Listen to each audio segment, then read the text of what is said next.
Hey gamers! I hope you're all ready for another awesome speedrun here on No Glitches Allowed 9. Our next showcase is a 100% run of New Super Mario Bros. 2 by M-Chan. Just to remind everyone, the Mario or Luigi character choice bid war is still ongoing, and you'll have around 35-ish more minutes to choose which character you want to see M-Chan play as, so get those donations in. And with that, let's get started with New Super Mario Bros. 2. Take it away. Alright, hello everybody. Welcome to my speedrun of New Super Mario Bros. 2. My name is M. and with my commentator, please introduce himself. Hi, I am Pretends to Know. Alright, so like what Metric Prime said, there is an ongoing donation bid war, Mario or Luigi. I have to play as Mario for about maybe the first 35-ish minutes of the run. Then later on, I will have the option to choose Luigi, and whether or not you guys want me to switch to Luigi for the rest of the run is up to you guys' donations. And the last time I checked the bid war, it is looking pretty good for me, so hopefully it stays that way. And the next thing to talk about is that I have to get past this 50-second cutscene, and then time starts when I start moving on the map. So after I get past this cutscene, then that's when time will start. So I think with that being said, I'm gonna go ahead and start right now. Alright, so this is New Super Mario Bros. 2 for the Nintendo 3DS. The category is 100%, and 100% is about 3 hours long, as opposed to the any percent run that many people are probably familiar with. It's about 26 minutes long. So in 100%, I have to beat every single level, I have to get all the secret exits, I have to get all the star coins in every level. There's a bonus star world that is unlocked after you beat the game, and I do have to complete that. And then the one thing that makes this category absolutely bizarre is the fact that as part of 100%, I have to max out my life count. That is 1,110 lives, or crown. And you can't really get that many when you're just going through the game, but we'll see what happens. Alright, time's about to begin. In 3, 2, 1, go! Alright, so starting off in the first level here, when you get a checkpoint when you're small Mario... Oh, that's embarrassing. When you get a checkpoint when you're small Mario, then you turn big Mario without going out of your way to get a mushroom. And so that's convenient because right after I grab the checkpoint, I am going to get a fire flower because that is required in order to do 1-2. So here's the fire flower, and then I am going to do this to grab the second coin, and then I am going to go inside this pipe cannon, which will blast me up to the sub area to get to the third coin. At the end of the level, there's a flagpole, and at the end of every level, I'm going to be grabbing the flagpoles very specifically. I'm going to be grabbing the 2,000 point mark at the end of the levels in order to save the most amount of time on flagpoles. Because basically Mario and the flag, they move at different speeds, and you want them to stop at the same time. And the 2,000 point mark just happens to be that point. Anywhere else, you lose about a few frames.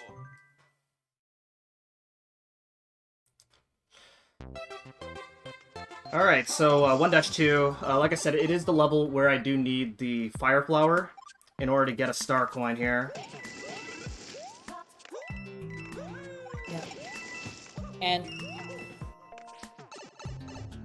the fire flower power-up will only show up like a handful of times, but first it's going to be probably one of the funnest items. Yeah, it's for those who've played the original one, the Mega Mushroom makes a return in this game. Yep, so here's the Mega Mushroom right here. It does make a return from the first New Super Mario Bros. Game. It doesn't really appear as much in this game. You're going to be seeing it one more time here. There's 2 star coins throughout this entire run where the Mega Mushroom power-up is required. So that was the second level, and now up to the third level. 1-3, and it's going to introduce the main power-up that we're going to be using throughout most of the run, which is the Super Leaf. It is a returning power-up from Super Mario Bros. 3, where you turn into a Raccoon Mario, not a Tanuki suit. And unlike in Mario 3, this power-up is super busted.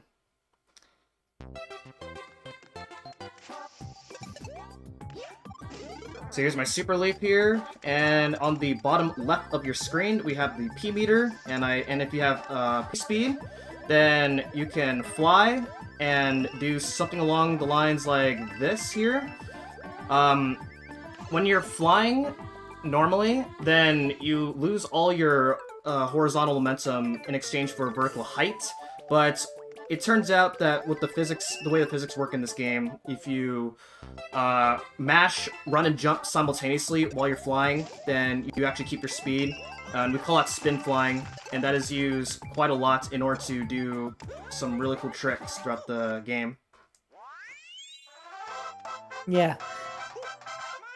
It will allow M-Chan to extend flights a lot further than they would normally be able to, as well, and this will allow him to exploit a number of levels to reach areas that otherwise would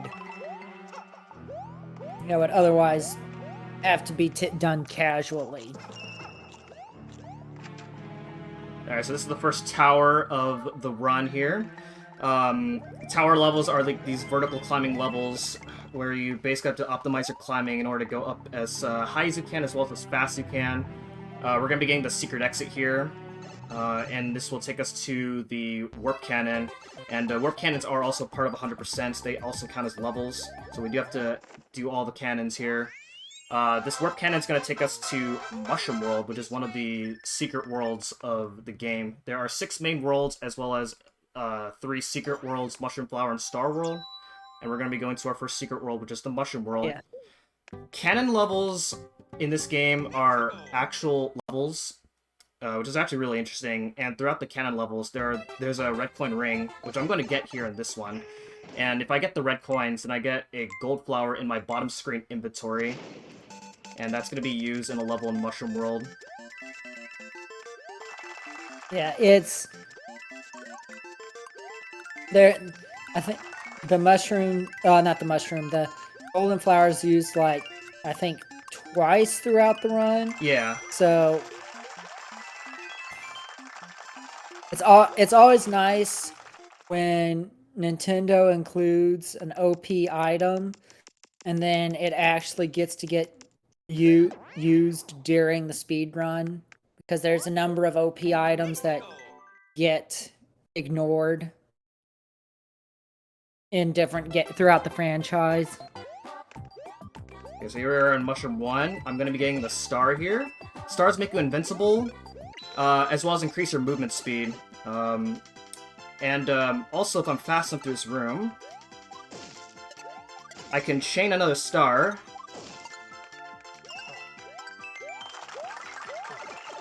Hopefully this is fast enough. This might be kind of tight. Just like that.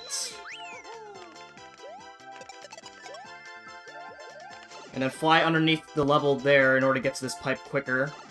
And in order to get to this second coin right here. To get this coin, you're intended to use the gold flower that is in one of those blocks there. But it is faster to just ground pound and then get to that coin. And then that is the level right there. Yeah. I guess one thing to note is that... Oh, go on. Is that second star... Would that second star have been gone if you missed the first one? Yes. So you have to do that first sub area really fast. So because this is 100% and we do have to get all the exits, we are going to be doing this level again, and this time getting the secret exit. And getting the secret exit is really easy. All I have to do is just build up P-speed, like this, and then start flying to where the secret exit is. Nice! That strat is sometimes hard to do, but we got it.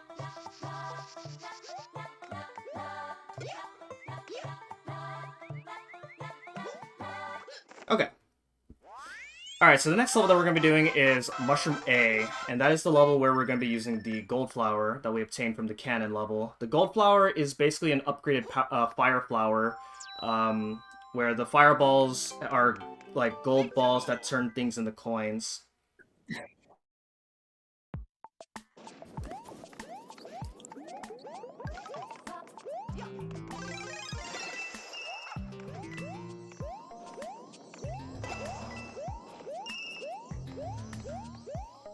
So yeah. And that right there, if you ground pound in midair, then you gain a few pixels of extra height, which is why I was able to do that. It also helps to stop my momentum in order to be able to set up those wall jumps that I did there. You may be seeing a few of those tricks later on. And that's the level right there. Otherwise, without using the gold flower, you'd have to dodge the spiky balls, and it's really awkward. So having the gold flower in this level is much faster. And then now, going to Mushroom 2.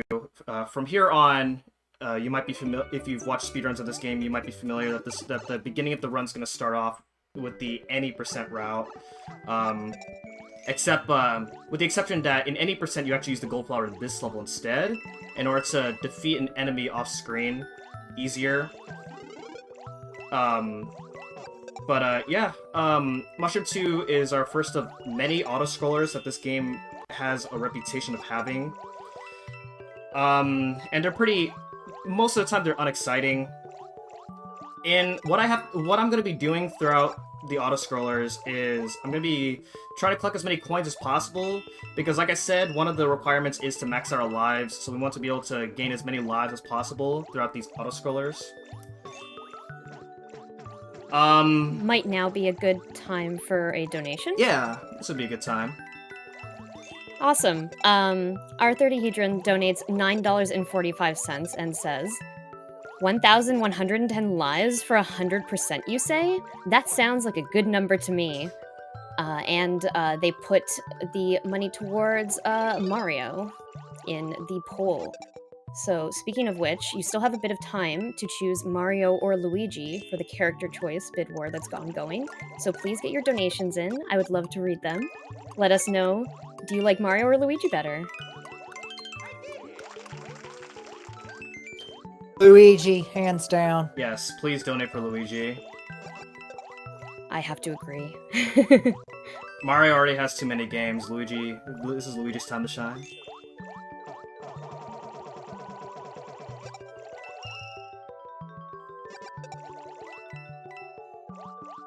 So here's the part where normally in any percent you could hit an off-screen enemy, but because I don't have the gold flower, I just have to damage boost that urchin into the third pipe right here. And then equip my leaf here, so I can hit that enemy that's kind of in my way, and then grab that coin, and then that is Mushroom 2.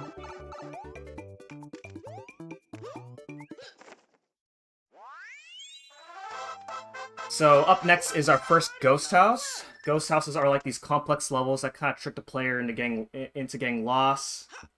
In this level, there are like lots of different rooms, and we know the fastest way through the ghost house. We're gonna start by going here to the left side. The right switch will make the first star coin appear, and then the left switch will make the door that we need to go into appear. And then we just have to wait for the wall to disappear, so that way we can get to that door right there. Then we're gonna go to the middle door in order to get the second coin. In this room, there are these like hidden bouncy blocks. These. And they're hidden throughout the room, so you just kind of have to know the room in order to know where they're at. The way I did that room is deceptively difficult. It takes a bit of practice, but we got that star coin without losing too much time. And then I'm gonna deliberately not get P-speed in order to set myself a triple jump, as triple jumps are higher than a regular jump, which is how I'm able to do a triple jump and then do one single wall jump in order to get up to those parts. That's one of the few instances where we don't want to have P-speed in order to set up for specific movement. Yeah. And then on the flagpole. So now, doing the level again here, this time we're actually going to take the fastest route through the end of the level this time around. So first we're going to go to the left side. And this room is easier with the super leaf here. Otherwise, normally in any percent you wouldn't actually have the super leaf going into this level, so you'd have to do some fancy stuff in order to get to the door. And then we're going to go to the left side door over here. This room is actually harder than it looks, because there are hidden bouncing blocks. So you can't just run straight to the door.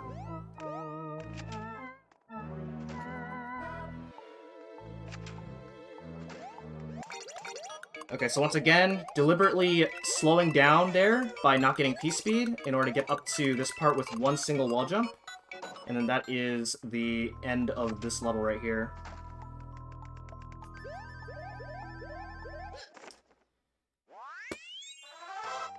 So, up next is Mushroom B, and not much to talk about there in Mushroom B. It's another auto-scroller. This would also be a good time to talk about that this category is very hard. I may have already died in the first level, but I'm probably going to die a few more times because this run is very hard.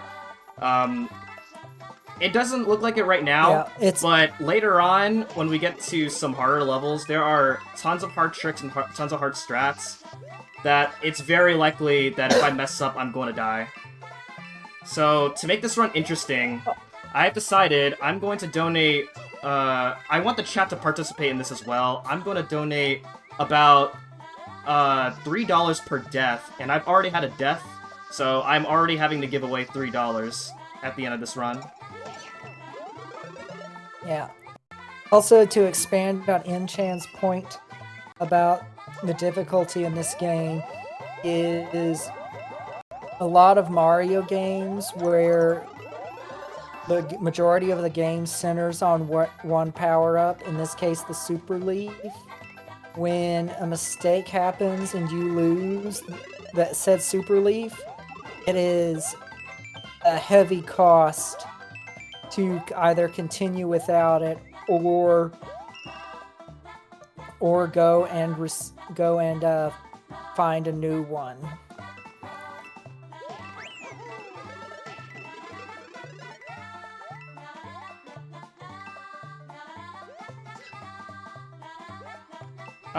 Metric Crime, if you have anything you want to talk about, then this would be a good time. Sure. For anyone who's just tuning in, we're raising money for Go Rescue Pet Adoption Center, a no-kill dog shelter in Norfolk, Virginia. Go Rescue works to provide a haven for homeless dogs, giving them the time, care, and love they need to find not just any home, but the right home. Please, everyone, get your donations in to help out Go Rescue. You can type !donate in chat for a link.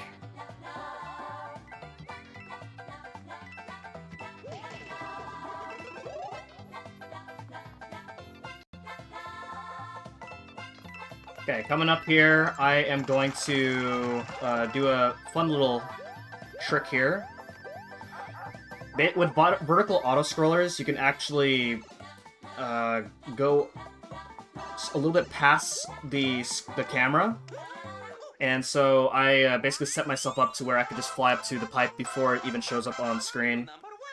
And there's many instances with vertical auto-scrollers where you're going to be seeing me do that. You can't just do the entire level blind, as things don't load until they're near the camera. Yeah. Alright, so here's our next cannon level here. This cannon level is pretty hard, as there are these birds that kind of predict your movement.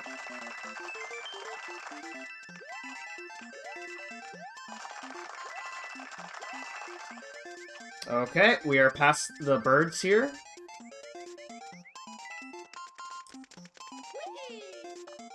And now off to Flower World, the other bonus world.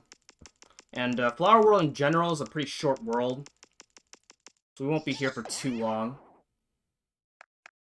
So we're starting off here in Flower 1. There's a pretty tough strat near the beginning of the level that I'll hopefully get here.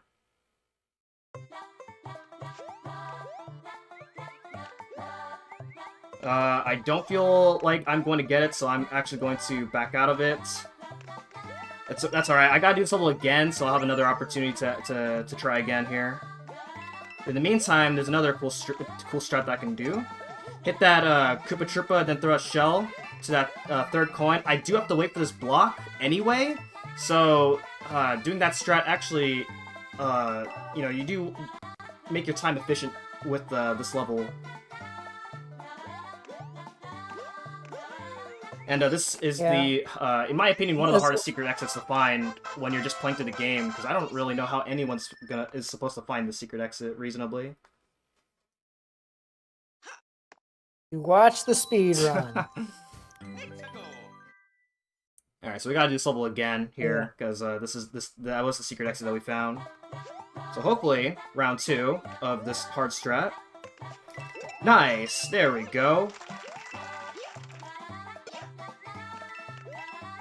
And then the rest is just going through the level. As we already got the star coin, so we just gotta do the level as fast as we can.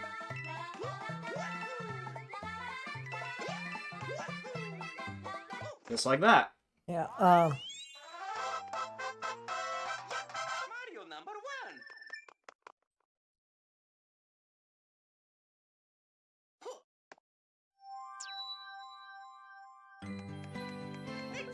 Alright, so up next is Flower A.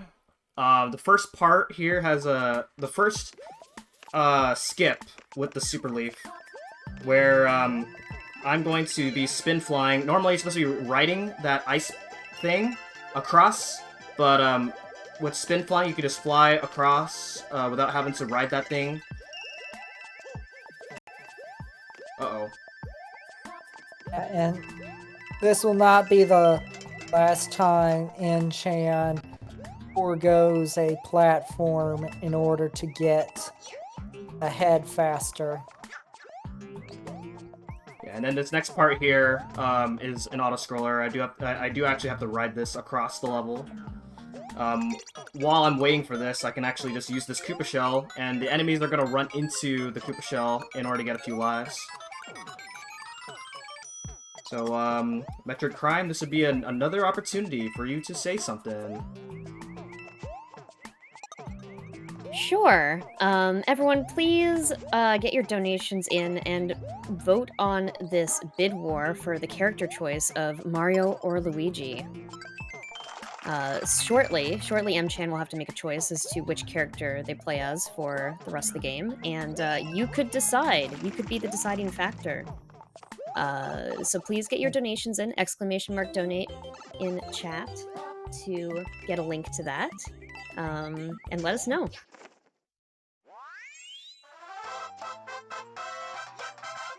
Okay, so that's the end of that level right there, and then now we're going to go to the cannon level, which will actually take us to World 6, the final world of the game, when you're playing through the game.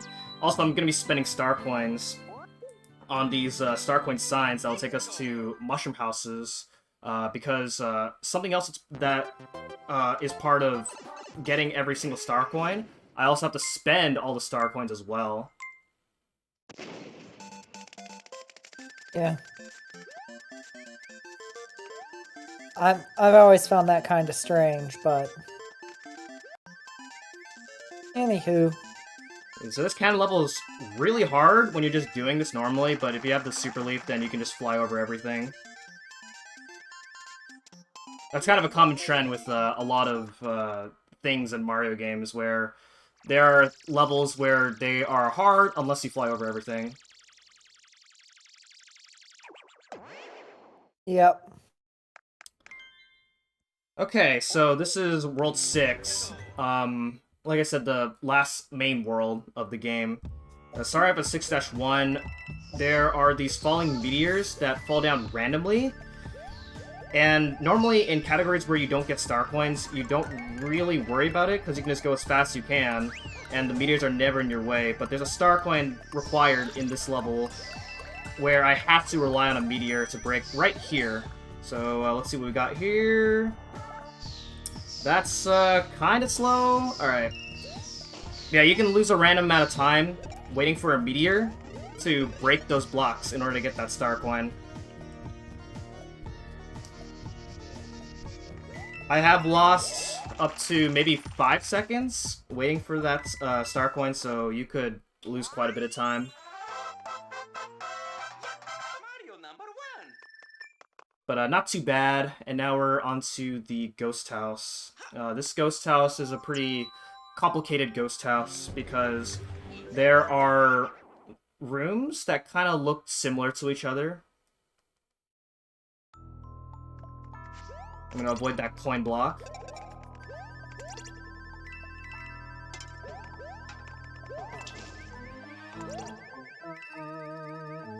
Gonna head over here and grab this first coin. And getting past those flippers without losing P-speed is sometimes difficult to go through, depending on how you approach those flippers. But fortunately, I was able to keep my P-speed and was able to make my climb easier. There's it's sometimes easy. It's like very difficult to climb that thing normally when you're not flying. Okay, that was a little awkward.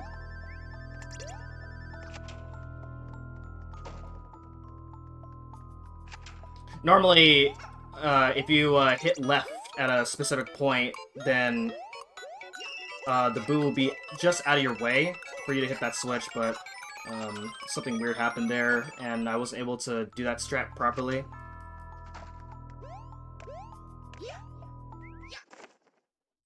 So that's a secret exit right there. And now we're going to the normal exit of this level. You don't have to do these you don't have to get the normal and secret exit like immediately.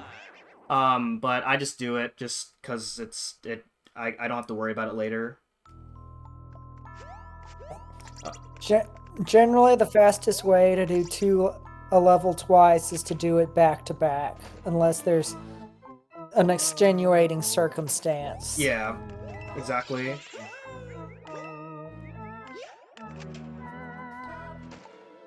So now this time, instead of defying that sign that tells us to go left, we're actually going to follow that sign and actually go left. We're going to turn the other way, so that way that boo can get out of the way as I hit that switch.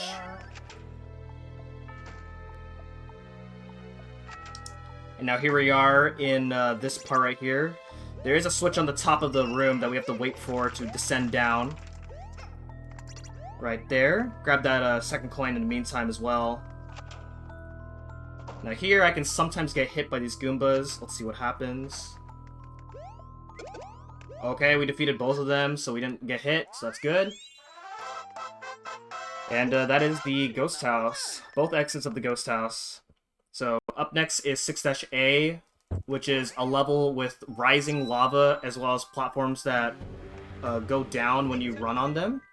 But when you're just doing this level really fast, you generally don't have to worry about that as much.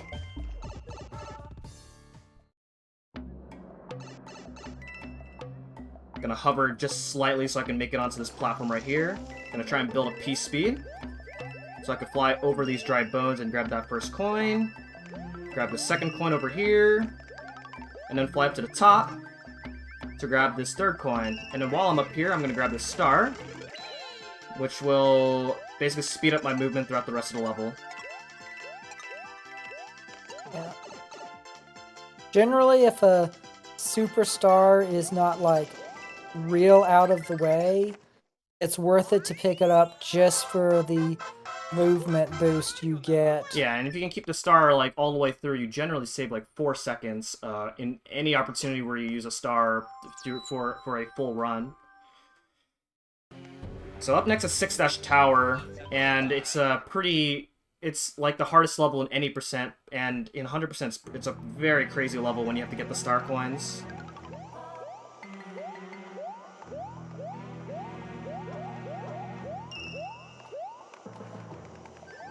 So build a P-speed to fly up without having to use these moving platforms to ride up to the top of the level. Go inside this room over here.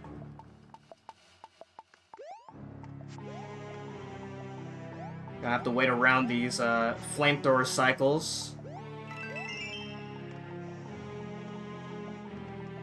Yeah.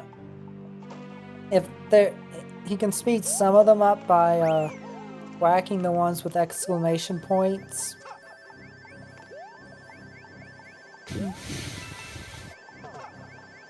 Yeah, some of the ones where you can hit them, they can turn the flamethrowers off. Uh-oh. Okay, I gotta wait an extra cycle. That was unfortunate. Okay, we're through. Alright, so I lost one cycle there. Each cycle you lose about 4 seconds. Okay, and now on to the boss. The boss is Reznor of every tower, and we're starting off with the hardest Reznor fight. The way you fight Reznor is the same as how you fight Reznor in Super Mario World. You just hit underneath Reznor, and that's how you fight Reznor. So if this was the hardest Reznor fight, then that kind of speaks numbers for the other Reznor fights that we're going to be fighting later on.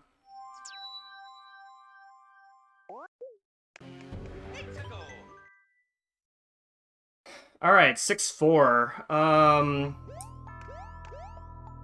First off, we're going to be going back here to grab that first coin. One of the few instances where you have to go left instead of right. And I'm going to grab this coin block right here in order to boost this boo without losing my power-up, in order to hit that vine block so I can climb it in order to get to this star one over here. And then there's a really hard piece speed that I'm going to try and go for. Hopefully I can get it.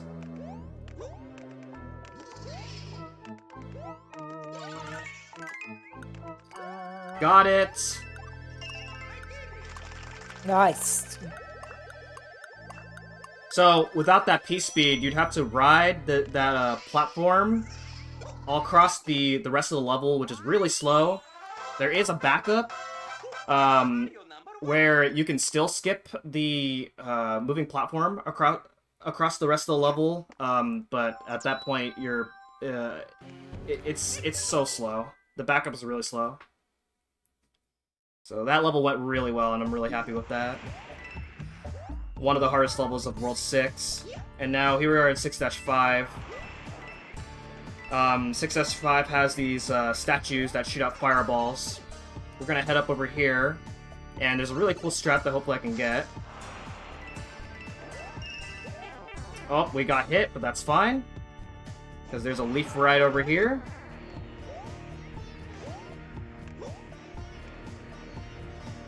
And grab this, you have to use a spike ball in order to get that second coin. And then I'm going to go ahead and do triple jumps in order to dodge all of those obstacles there. Otherwise, if you're just doing a normal jump, you can't clear those.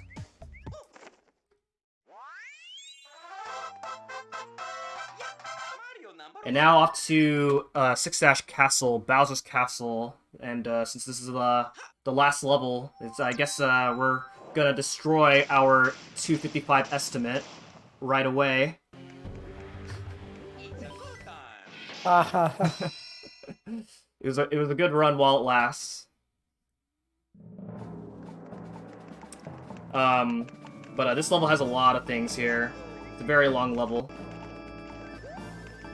So we're gonna have P-speed, fly up to this part right here. Normally you're supposed to use a hidden block in order to get up to that part, but we can just fly up. Now I'm gonna do some damage boosts, because there's not really a good way to get through this part. So we may as well take damage boost and then re-equip my leaf that's in my bottom screen. Do a triple jump to dodge all those flamethrowers. And then here in this room, there's a green block stick that you're supposed to use to ride across the entire room, but with I'm just gonna fly and skip that entirely. And in this third room, or this next room, it's there are these Koopalings, and what they're gonna do is they're going to turn us into stone, but with their flash attack. And if I'm not behind the walls, then I will get turned into stone. And as you can see, with the way this room looks, if I get turned to stone, then I'm very likely to die. Yeah. Almost everywhere that isn't covered by stone is either a conveyor or a donut block.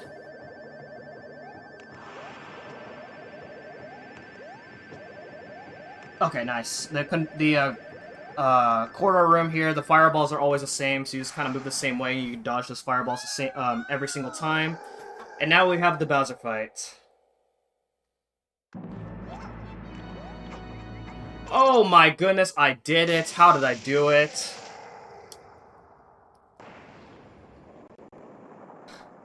So that jump is actually pretty precise. If you jump too late, then you'll get knocked back, and if you jumped a little bit too early, then you will you'll make it over Bowser, but you'll get hit anyway.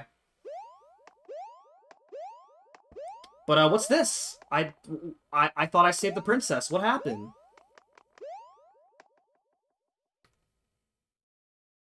You may never know.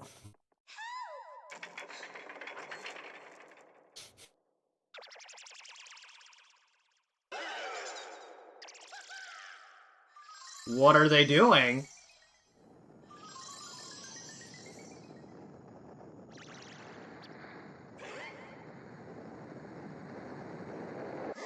Oh my goodness, he's back. I never saw this coming. Alright, but the escape sequence now. It's basically an auto-scroller up to the top of the escape sequence. So what we want to do here is we want to get to the next part as fast as we can. And the way we do that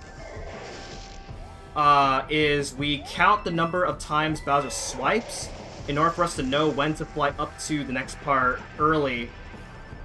In the first section, I counted 4 swipes in order to get to the second part. This part, you can get up to the next part within 4 swipes as well, but Bowser will always do a 5th swipe, so you can kind of space out on the 4th swipe a bit. And then the third section of the escape, you can get up to the very top within 3 swipes. At the very top of the room, there's a giant switch, and in every other category that's not 100%, that's when the run ends. But since obviously there's still a lot more to do, that is not the end of the run.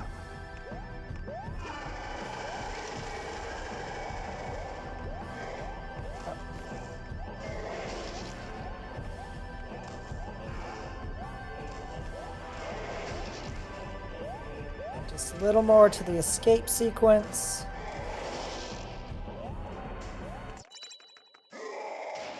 Okay, so with that, that is the end of the any percent segment of the run here. So yeah, like I said, in most categories this would be the end of the run, but obviously since we went to the end of the game as fast as we can, we still have a lot more left to go. So we have a whole like 2.5 hours left of the run. This would actually be a good time to let me know which character am I switching to Luigi or am I staying as Mario? You are going to be switching to Luigi. Yes! Luigi won by a landslide. Hooray. And actually, if this is a good time for donations, I have a donation to read out as well. Yeah, sure. Okay, so this is a donation from Ignorant Spoon. It seems like my auto translator doesn't seem to be working right now, so I'll try to read this the best that I can. Woof, woof, woof, woof. Bork, bork, bork. Woof, woof, woof, woof, woof. Bork, bork. Woo! Thank you, Ignorant Spoon, for the $20 donation. I'm here all night, folks.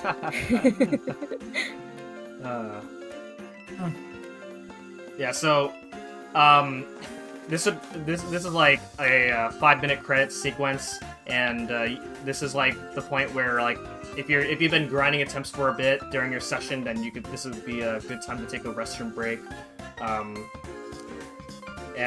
Because there's a whole lot of run left to go once we get back into the game.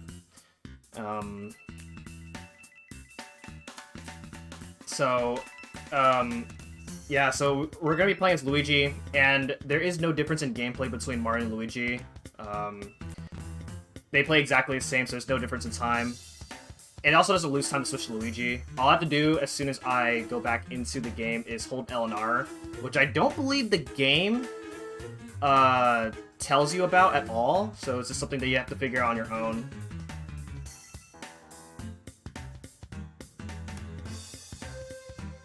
Do you want to say anything, Pretends?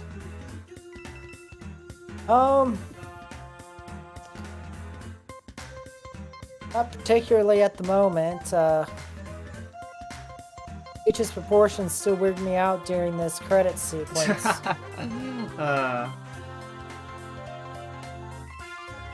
Yeah, what you can do in this minigame is you can kind of grab as many coins you can. Oh, also, since we're not playing as Mario anymore, see ya!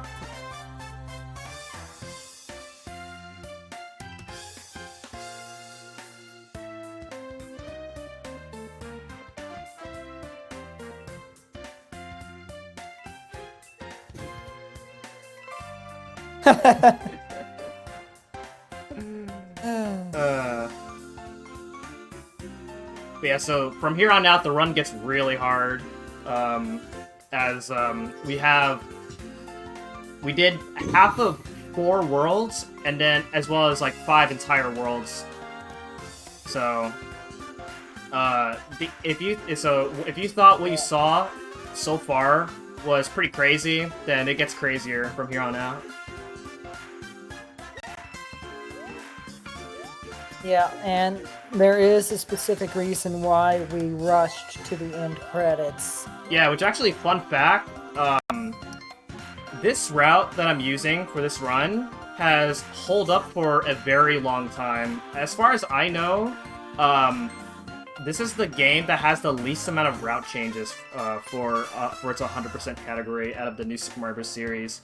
I've been watching speedruns of this game since 2016, and the 100% route for this game has been the same since I started running, since I started watching speedruns of this game. So it's held up for quite a long time. I don't really know how long, but it's definitely held up well.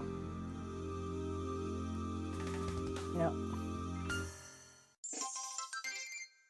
Okay, so Star World has appeared. You need to beat the game in order to unlock Star World. All right, so here's Luigi, and yeah, so now we're back into the game. We already did the first 3 levels, and we have to get the normal exit of One Dash Tower. First off, spending these star coins. So right away, you can see a benefit of beating the game early. When you spend the star coins, there's normally a save prompt, but when you beat the game, there's no more save prompts. Yeah. There's also no more cutscenes. Yeah, no more, when you beat a tower or a castle, there's normally like an extra cutscene, but we skipped that cutscene because Peach is in World 6.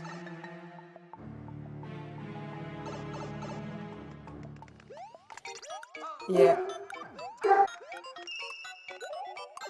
Okay, head up here to get that second coin, and hopefully I can get this third coin without getting hit. Good, I did not get hit. That prompt can sometimes hit you, and if you do get hit, then you lose about a few seconds later in one castle. So here's the first Reznor fight. As we see, it's 2 Reznors, and there you go. That is the easiest Reznor fight.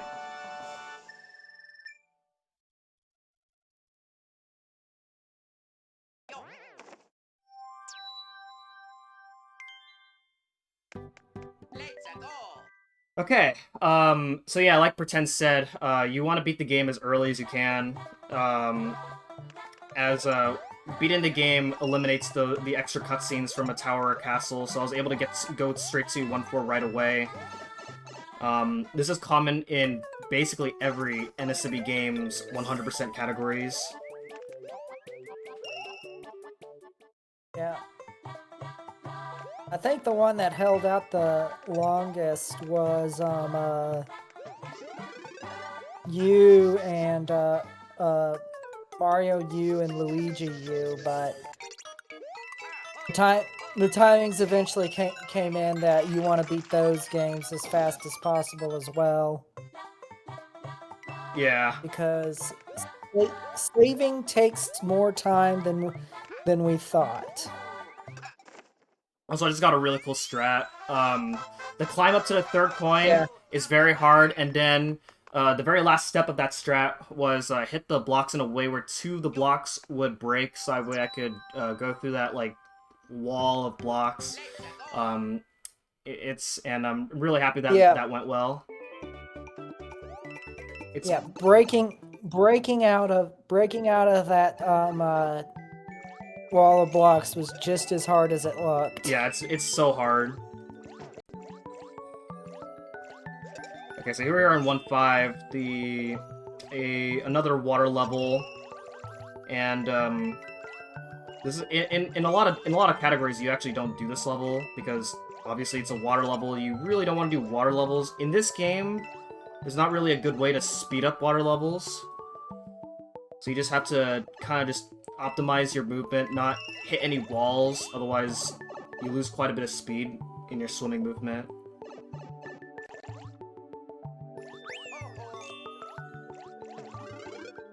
Oops, like that. Don't get hit? Okay, good.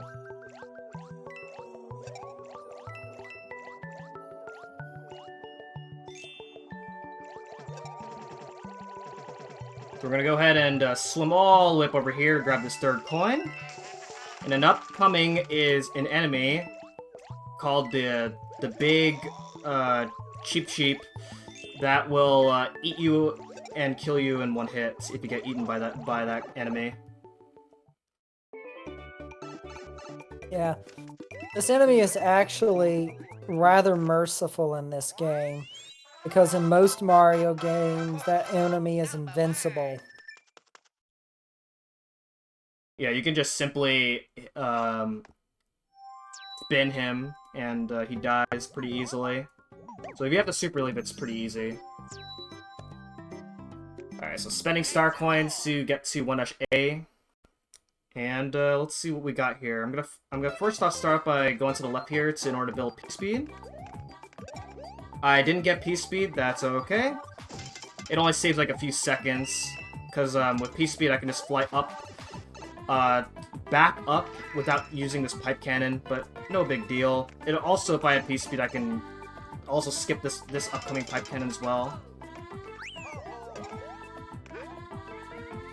I'm gonna go ahead and grab this shell over here in order to grab a star coin for me. Like that. Oh, okay, that's fine.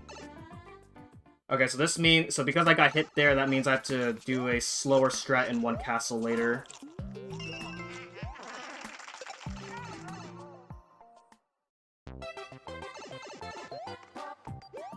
Yeah. Okay.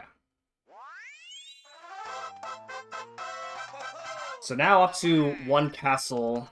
One castle has swinging ropes, and with swinging ropes you can kind of do some really cool tricks with them. And that is by frame perfectly jump from swinging ropes, and you can actually, well, frame perfectly jump from swinging ropes as well as letting go of D-pad and hold neutral from the swinging ropes, but it's so precise that I don't really do it. So I just fly underneath the swinging ropes instead. Yeah. It's one of those things where it's a cool trick, but it's not the optimal way. Is doesn't require it. Yeah, not very many people really do it. It's very hard to do. So the strat that I was going to do if had I kept my second leaf is I would have damage boosted that Thwomp in order to get that third coin earlier. But that's not really much of an option here. I could just damage boost anyway and then grab there's a hidden leaf right before the boss door. I could just grab that, but it's still the same amount of time, so may as well just wait for the Thwomp and get the third coin. So the boss of every castle is a Koopaling, in this case Roy Koopa, and when you fight bosses the same way, then you get consistent results. So I know exactly when Roy's going to come out of his shell, and then just wait for him there, and that's pretty much how you fight Roy. And also, at the end of the castle, I am flying up to the key, as the key descends slowly. So now we completed World 1, the first world that we fully completed. And now we're moving on to World 2, the first world that we actually do in one visit. There's not very many worlds that we do in one visit in this route. And World 2 is one of those ones that we do in one visit. Part of the reason, which we could show you, but it would be slow, is because of how the overworld map is built, where there's a world that branches into two worlds, and then it forks back into one, and that makes travel between the worlds in single visits not optimal. Yeah, exactly. Also, for some reason in this level, the golden flower is silver. Yeah, when you're Luigi, Luigi actually turns into Silver Luigi as opposed to Mario with Gold Mario. So it's one of the few differences between Mario and Luigi as far as power-ups are concerned, but either way, it's no different.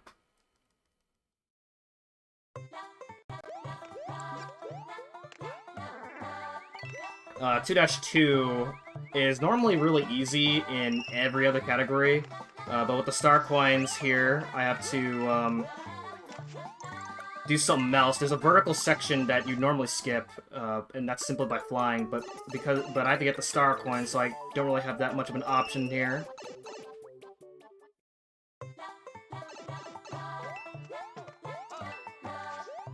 Gonna do a cool strat over here, just like that. Dodge his boomerang. We dodged him. That's good. And I'm gonna do a ground pound on that slope in order to gain max speed really fast. And that is 2-2.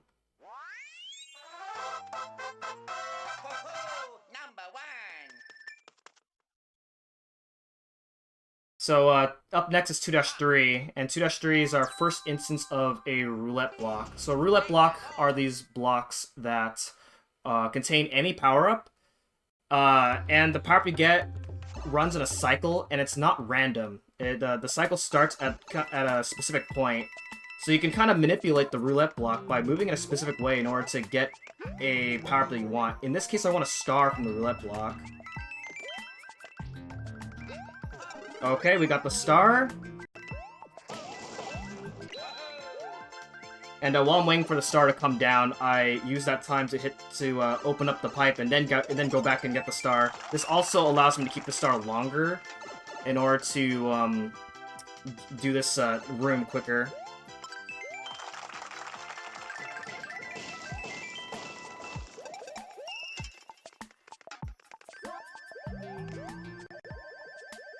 Okay, fly up. Grab this third coin just like that. Now the next level, 2-A, is a very scary level. It is very easy to die in 2-A if you make a mistake. So we'll see what happens. There are fuzzies that I have to dodge, and then the entire level is built around moving platforms that you're supposed to use to ride across the level. But with the Super Leaf, I'm going to try and avoid needing to ride the platforms as much as possible. Let's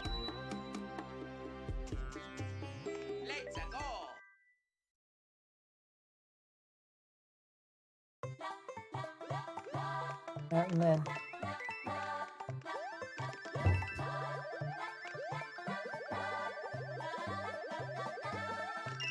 Okay, grab the first coin there. Grab that coin, and then I need to kind of ride this next platform over here. Only have to ride it a little bit, then fly up to get that third coin, and then this is the hardest part right here. Nice! Okay, so that fuzzy can sometimes hit you, and if you get hit, then you die. And I don't have another leaf, so I would have to do the rest of the level without a leaf. The next level is 2-Tower. It's a cycle-based level with moving blocks that will crush you if you're not careful. The first half of the level is the hardest part of the level, as I need to make a very precise cycle.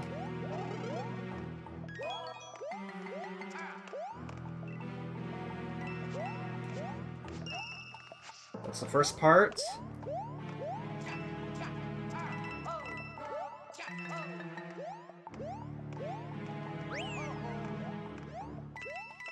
Nice! So that's the hardest part. It's not over yet, as there's still some pretty precise cycles I need to make.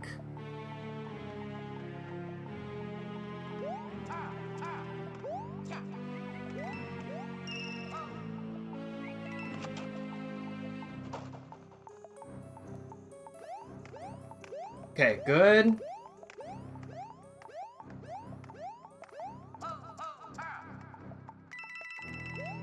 Okay, well done. That is, one of the hardest levels of World 2. So I'm really glad that went well.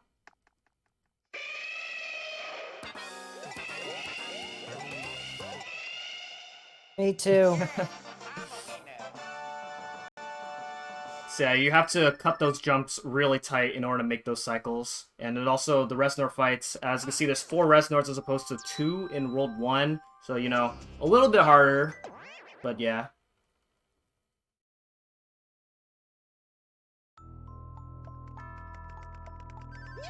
So after all those hard levels, we can kind of breathe a sigh of relief with this level. This level's not as hard. The gimmick behind this level is that there's this giant boo right here who's going to be following us throughout the level. If you turn his direction, which is left, then he will stop, which actually stops the progression of the level. So you want to be facing right as much as possible here.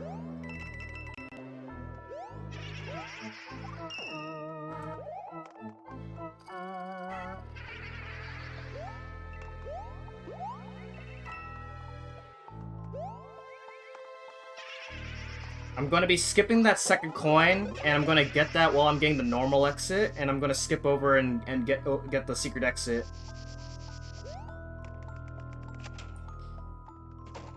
And I'm going to get the secret exit, which will take us to 2-B, which is a level that would help us skip quite a bit of World 2. But I do have to do all the levels since it's 100%.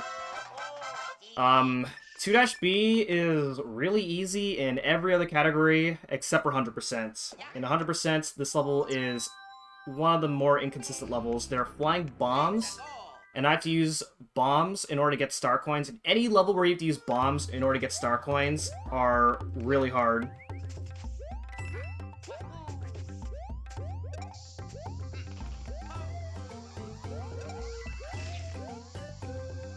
So I actually positioned that bomb in a way where it can break those blocks to where I can use a second bomb to throw at that star coin, which is actually really hard to do.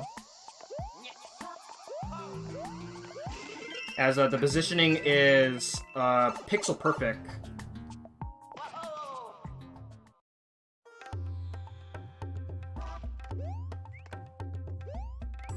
Nice. Grab that second coin, grab that final coin right there.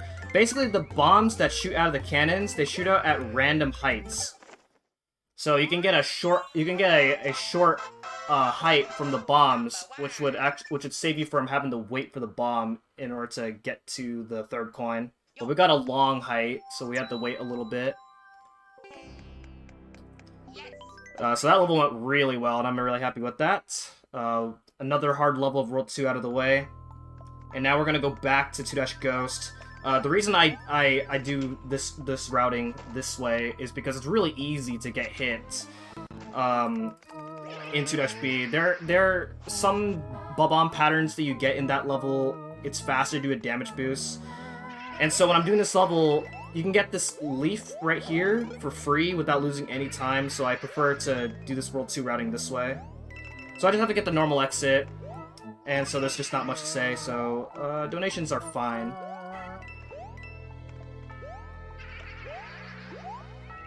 Sure. Let's talk about No Glitches Allowed 9. This is an event dedicated to speedruns with very few glitches, or without glitches entirely. This includes no major glitches, glitchless, and any other run that doesn't have significant tricks or skips.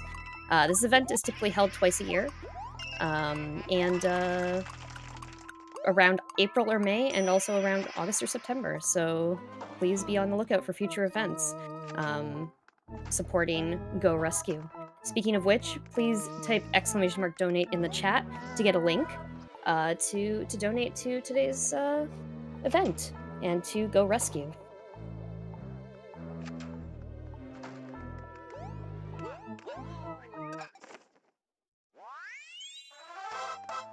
We got the normal exit of 2-Ghosts, and now we're going to be doing 2-4 and 2-5. 2-4 isn't too bad. We'll see what happens here. There's a really cool strat where I could use a shell and throw out a star coin.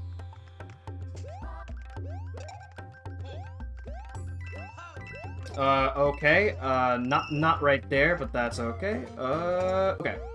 Whoa! Okay.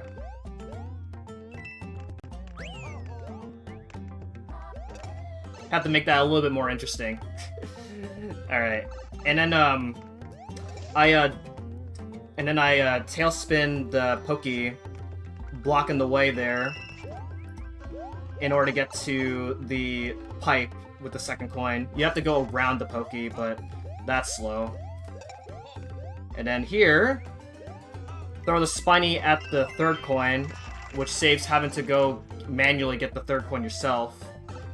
So a lot of like really cool instances, like really cool, a lot of really cool strats. This is one of the things I like about 100% is in new Super Mario Bros. Games. The strats are really cool, where you just find a way to efficiently get star coins by like having really precise movement, or like throw shells at star coins to get them for you.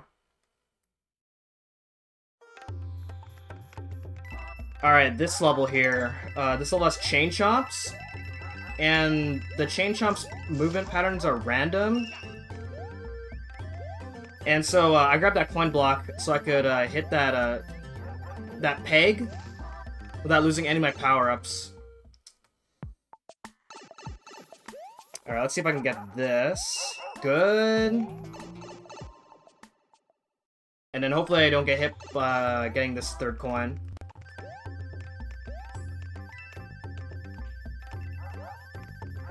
Okay, we didn't get hit, so nice. So, this is another level where it's really easy to get hit, and it's random, whether you do or not, depending on the chain chomp's movement patterns, and there's not really a good way to kind of deal with bad chain chomp patterns, so sometimes you just take the damage boost.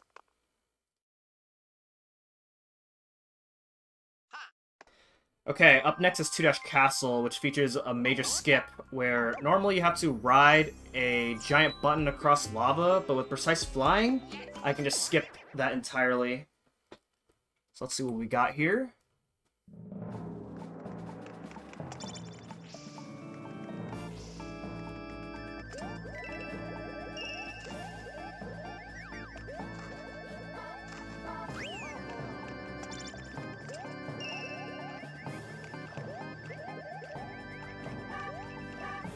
Alright, very good.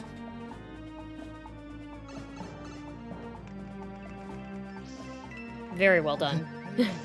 So one of the things I was doing is you can actually hold, while you're flying, you can actually hold, or at least with my control scheme, Y and B simultaneously. And Luigi will actually do a flutter animation as opposed to a flying animation, which makes that skip easier than it looks. And now here we are up to the boss of 2-Castle, which is Iggy Koopa. Where Iggy comes out from is random, but you have enough time to get to where Iggy comes out from, to where the randomness doesn't really matter.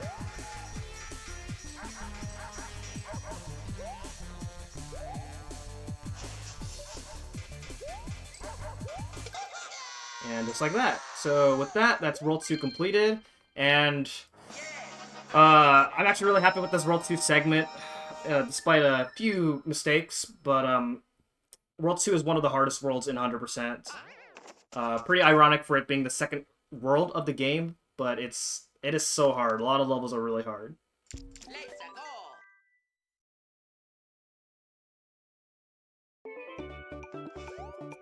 Okay, so 3-1 is another level where we're gonna be chaining stars here.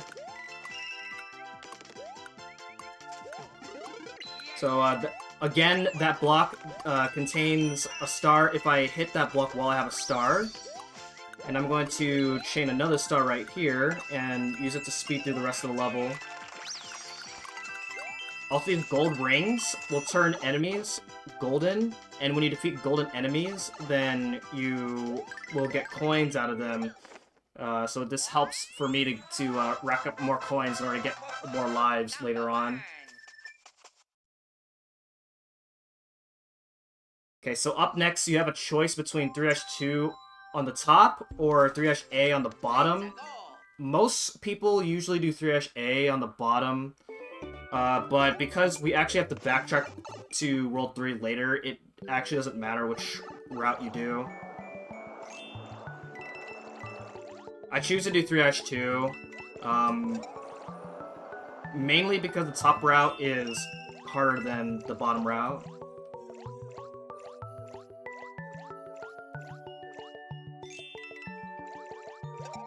So we just have a simple water level here.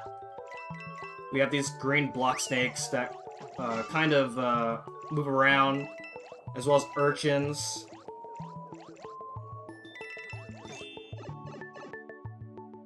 I don't have too much more to say, so donations are fine. Yeah. Sure. Let me just talk a little bit about our charity today.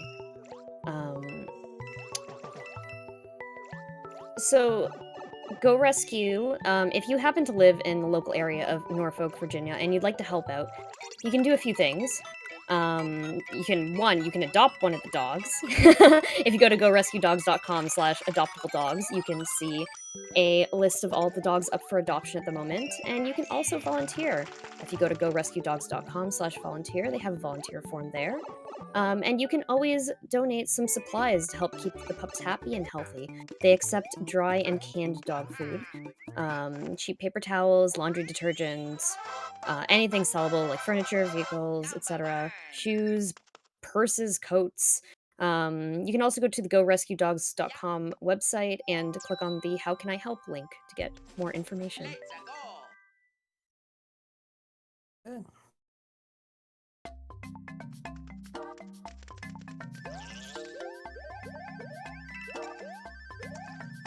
Alright, so this level here has these like spider webs that you use to climb through the level. Here's a cool trick right here. You're supposed to use that switch that I just revealed in order to reveal those blocks that you see outlined. But with the super leaf, you can just skip having to do that, of course. Yeah. It is slightly faster. Yeah, and then same thing right here. Skip having to use the switch in order to climb up to get that star coin. You do have one try, though. Otherwise, if you don't get that coin, then you just don't get that coin. Fortunately, with the Super Leaf, if I had missed that coin somehow, then I could just fly up to the coin. Number 1. So that's the 2 levels completed there, and now we are up to 3-Ash Tower. Yes. And after 3-Ash Tower, I have a choice of a route divergence. So, Pretends, what would you like to see next? Would you like to see World 4 or Flower World?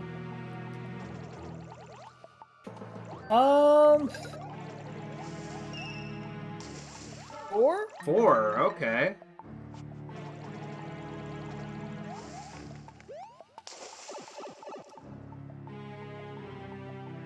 Alright, so this level is an auto-scroller. So, donations are fine.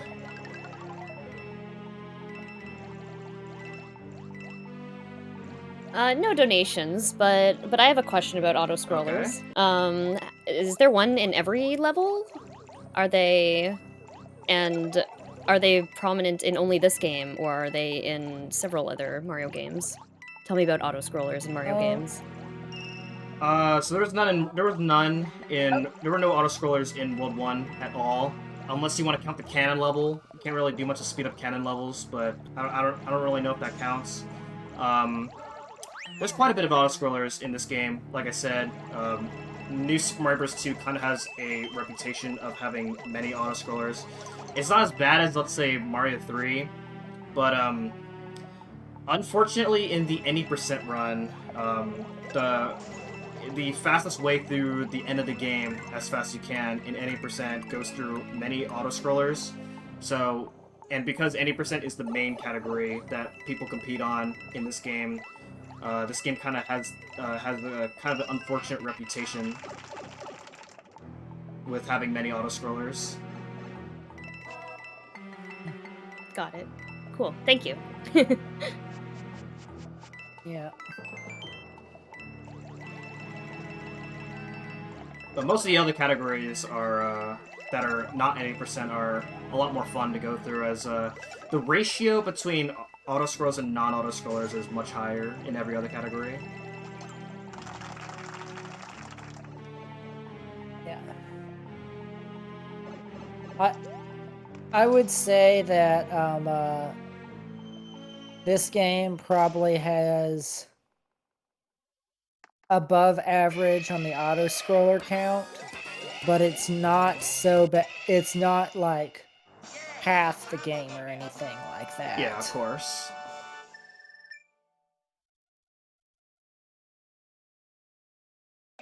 So, 3-Dash Tower Reznor fight is exactly the same as in World 2. And now we're moving on to 3-4. Because Pretends wants to see World 4 next, I'm only going to be getting the normal exit here. You can get the secret exit as well. There's nothing stopping me from getting the secret exit, but I'm going to save it for later for a specific reason. Here in the second room, there is a cycle skip that you can, or there's an early cycle that you can make, but it doesn't save time at all if you're getting the star coins, because I have to wait for this particular cycle right here.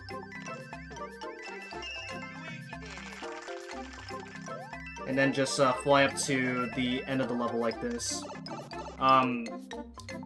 Also, something else that's worth noting is that I haven't talked about yet is you might notice in the world map, if you paid attention on the world map, I have a coin counter, an external coin counter. It's capped at like 9,999,000. It's on the bottom right of the bottom screen. That external coin count is kept track throughout your entire cartridge. And basically, one of the main selling points of this game is getting 1,000,000 coins. This actually matters in the speedrun because whenever you beat a castle or a tower, then... okay, that was weird. Uh-oh. Alright, we gotta do this level again anyway, so that's not a big deal that I missed that star coin. Yeah, the external coin count makes a big difference, and it actually makes a difference in the speedrun. Not a big difference, but when you beat a castle or a tower or any other level that has a save point, then the game counts up your coins and then initiates a save prompt. But when you max out the coin count, it cannot count up your coins anymore, which skips the prompt entirely. Over the course of this run, you save about 6 seconds in this category, because obviously since we're doing the post-game, there's no more save prompts, so... it only counts up... You have to wait for the coin count to advance when the game has to ask you to save.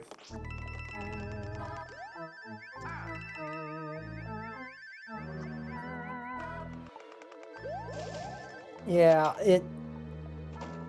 it's a quality of life convenience at worst, but it's one that takes a lot of time ahead of time to build up, because maxing out the fastest way to max out this that counter is still like just over 30,000 coins at a time, which is a lot of coins, but that's still a pretty high mark for still a pretty high mark for the counter. Yeah, it's worth it if you intend on competing for a high level time of the game, but if you're just doing runs of the game, then the coin count doesn't really matter too much. In this category and So, any percent, yay, you save the like coin 6 seconds. In Warpless, you save about 10 seconds. So, use that as a reference to think if it's worth it. If it's worth spending like 15 hours trying to grind up your coins.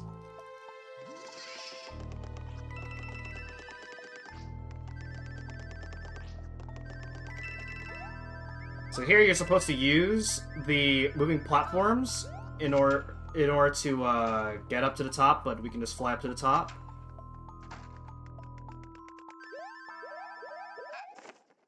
Something else I haven't talked about yet, which, I mean, it's pretty self-explanatory, is every time I have P-Speed and I land on the ground, then I actually regain my P-Speed, which is originally not possible in Mario 3. And that's just another thing of how a lot of the tricks that I'm doing are possible.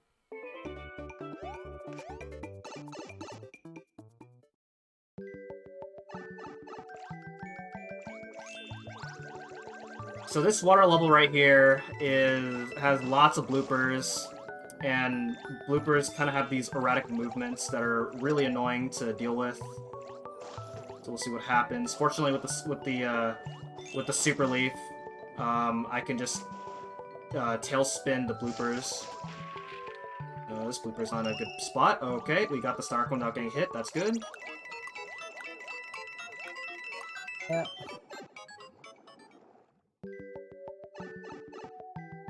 Also, previously in 3-4, that is the opportunity where you can actually do a route divergence. You can get the secret exit, which will take you to 3-B. And then you can go back to 3-Tower and get the secret exit and get to the cannon level, and it'll take you to Flower World. And like I said, that route, compared to this route that I'm doing where I'm going to World 4 instead of Flower World, it's the same amount of time. The difference is because you're doing after you complete World 6, you'll be backtracking back to World 3 sooner. If you do Flower World early, but of course it's just preference from there.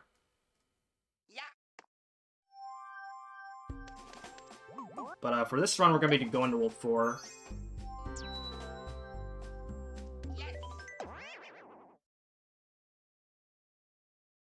So 3-Dash Castle has these razors that you have to dodge.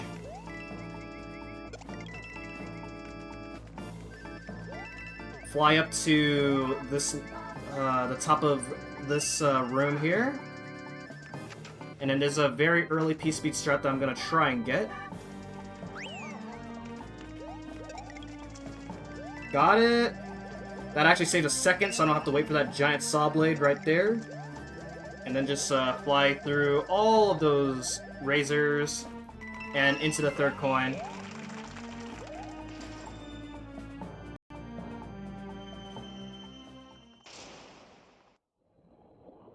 Okay, next up is Wendy Koopa. Wendy will start off by filling the entire room with water, and you cannot hit Wendy while she's underwater unless you have a fire flower. The amount of time It saves. Yeah.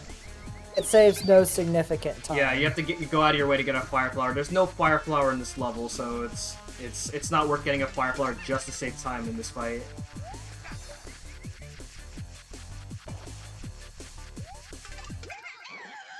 Okay, so World 3 is completed with the exception of a few levels, and like I said, we will have to be back to World 3 later. So it doesn't really matter that much. And now off to World 4. World 4 in categories where you're not doing every level is the shortest world of the run, but here in 100%, because we have to do every level, this is actually the longest world. As if you count the levels, this world has the most amount of levels. Yeah.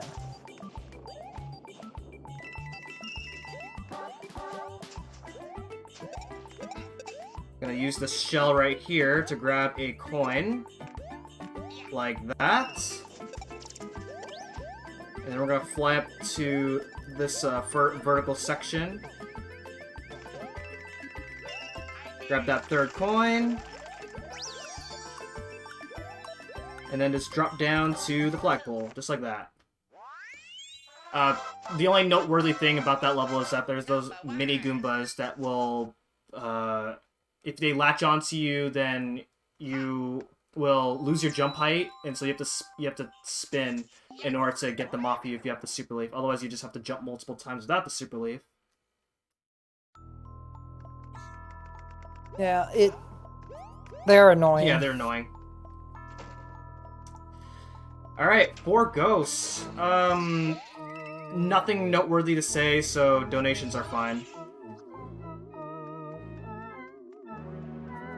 Sure, so, everyone, we're coming up on the end of the event, but we are also, I think that we can raise $1,200 before the end of this run, everyone. Come on, please get your donations in, !donate in chat, and let's save those doggos.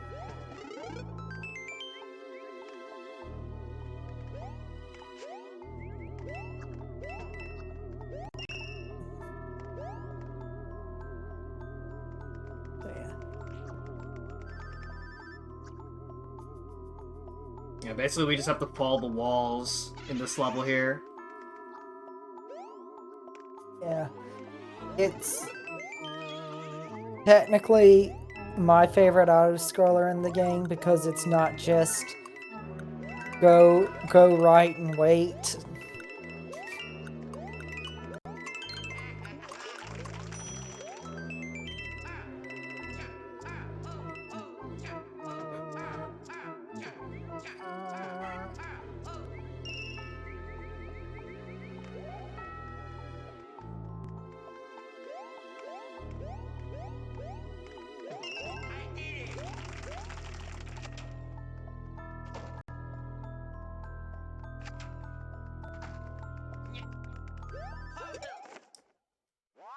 Okay, I'm gonna do 4-2 next.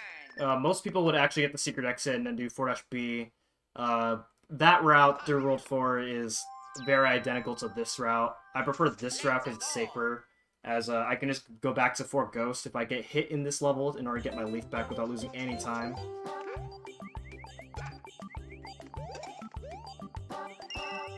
Here in this level here, I'm gonna go ahead and slide around here. Hopefully, okay, I got hit. That is okay. I can just re-equip leaf right here in this part.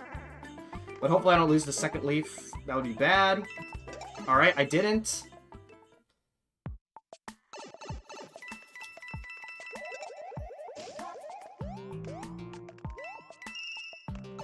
And then I'm going to use a shell in order to get the third coin.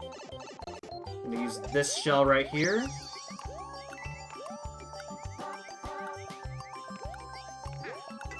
Just like that.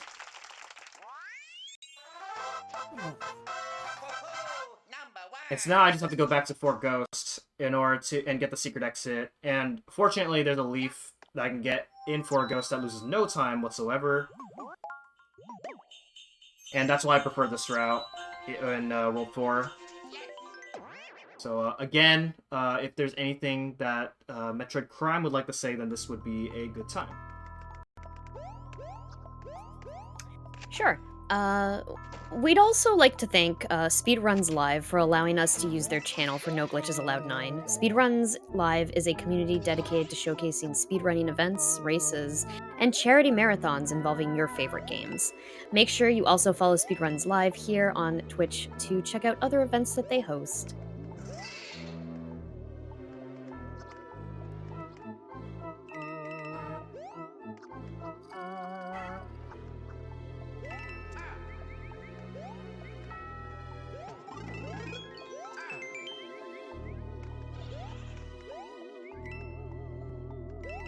So I'm gonna build up P speed in order to get up to the secret exit area.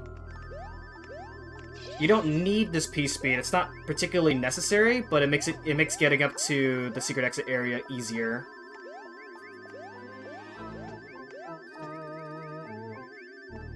Just like that. So we made it, and now this level, or this secret exit is going to take us to 4-B.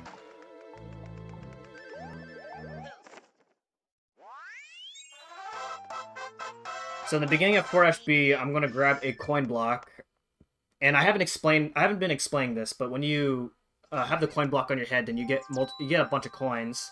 But when you get hit with the coin block, then you just lose the coin block without losing any of your power-ups.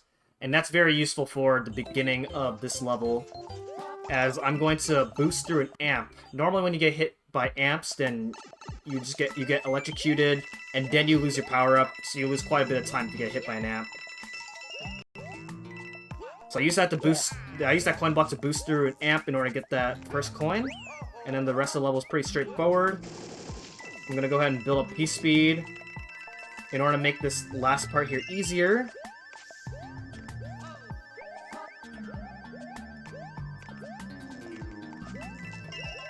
And there we go.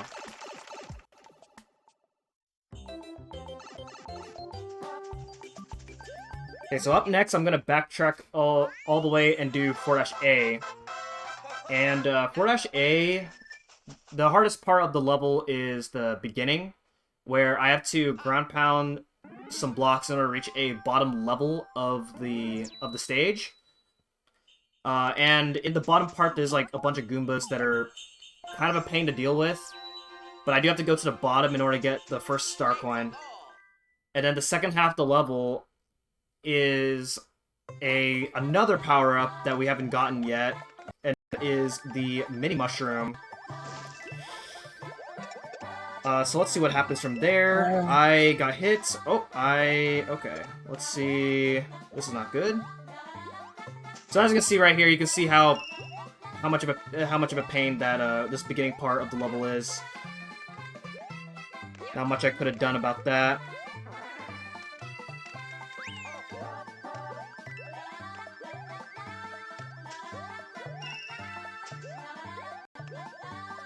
Okay, so here's the mini mushroom. The mini mushroom allows you to turn mini, and when you're mini, you jump higher, and then you float in. Oh my goodness! When you're mini, you float in midair and you jump higher, but you're also super fragile, as you just saw right there. $3. Yeah. So that was death number 2. So yeah, like I said, rip the Deathless run. Definitely wasn't counting on it. This game is hard.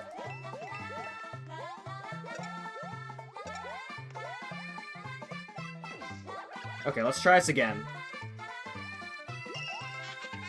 Okay, there we go. That's much better.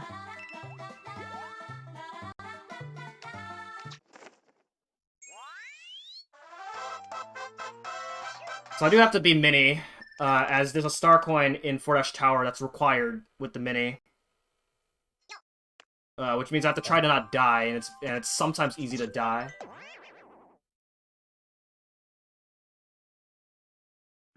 Yeah,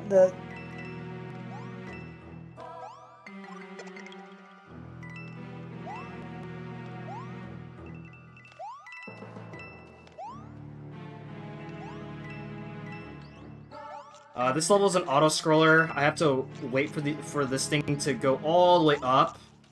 And what's even more unfortunate about this level is that there is a secret exit that I have to get, which means I have to do this level twice. So hopefully I don't die.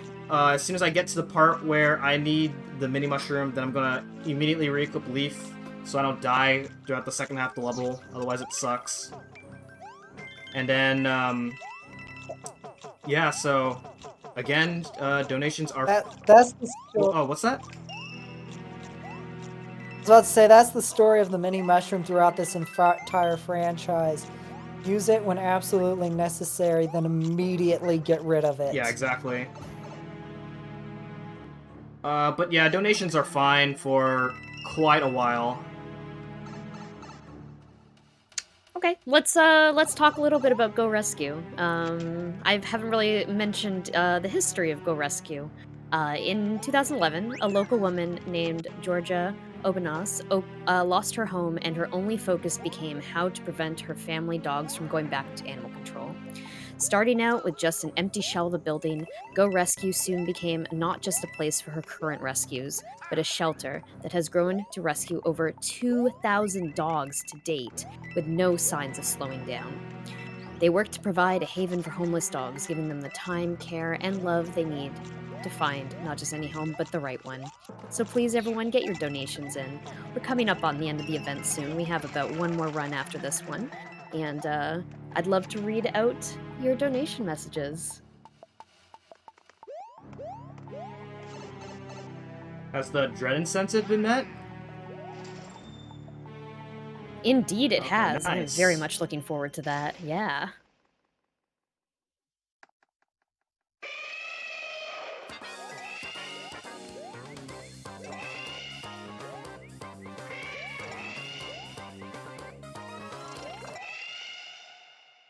Yes, I'm a winner.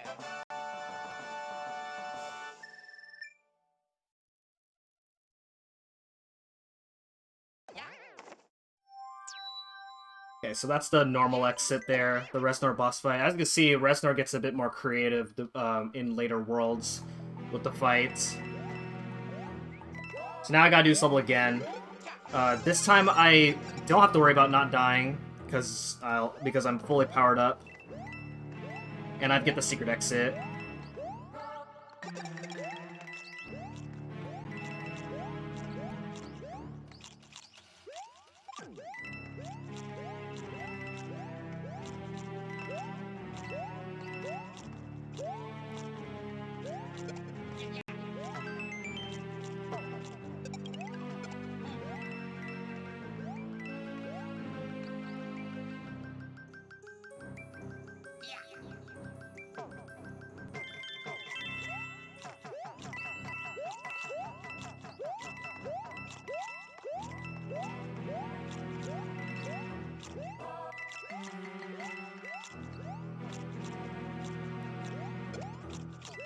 We've actually just received a donation from Indy, who donated $10 and says, GG, bow wow, Luigi is for the doggos.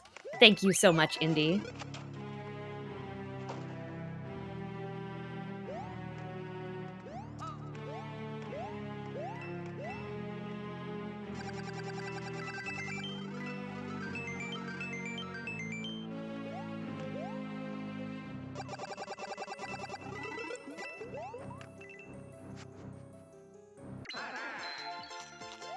So I'm grabbing the star right here in order to kill a piranha plant that's blocking the pipe that I need to go into for the secret exit.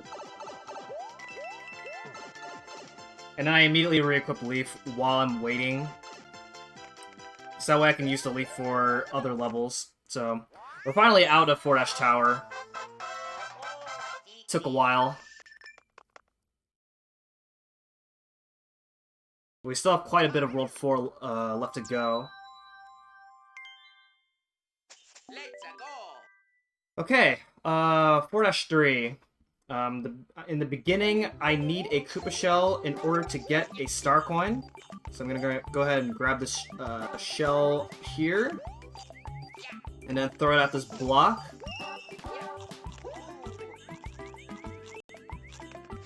Slide underneath that part. And then I'm going to fly up to... skip past this climbing section with the piranha plants. And then I'm gonna build up P speed in order to skip climbing some stairs, just like this. And there we go. That was a good 4-3. 4-4 has these mushroom platforms, and if you're not careful, then it's there's lots of pits, and it's really easy to die. And there's a pretty cool strat. I've been saying that a lot of strats are cool, and that's because that's kind of the beauty of running 100% in these Mario games.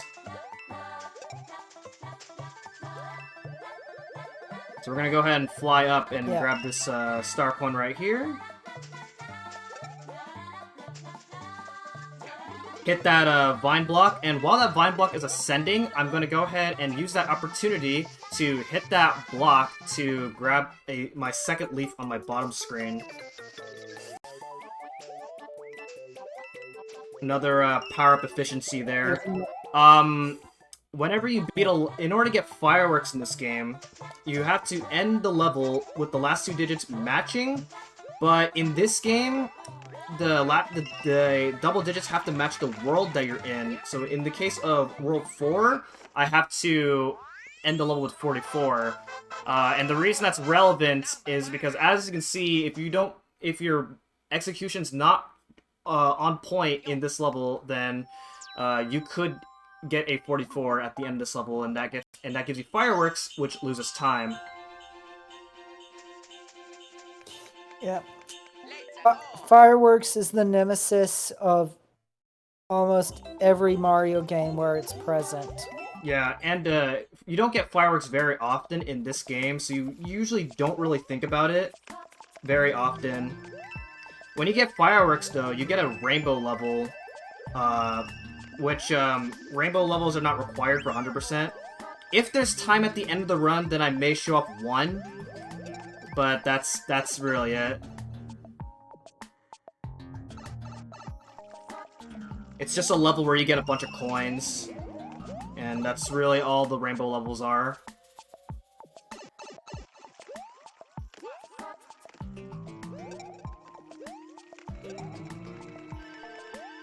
This level has a bunch of fuzzies that you have to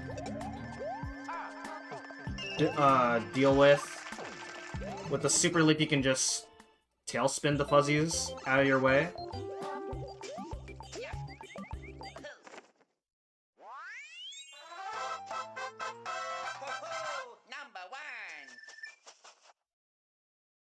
So our good friend, the big Cheep Cheep, makes a return here in this level, and this time he appears more often than how much he appeared in 1-5. Yeah, but he still dies to the tail. Yep. It can be a really scary level if you happen to come into this level without a leaf.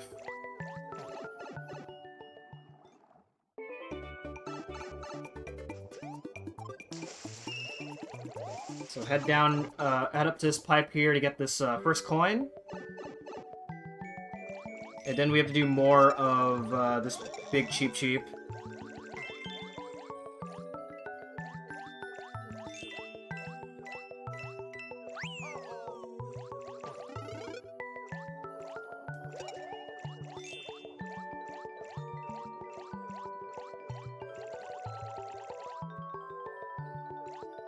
Yeah, he basically just keeps coming back.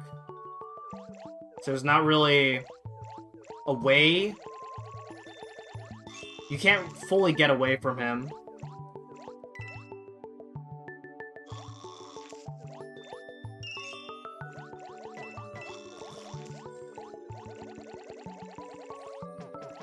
Yeah, he respawns on a timer.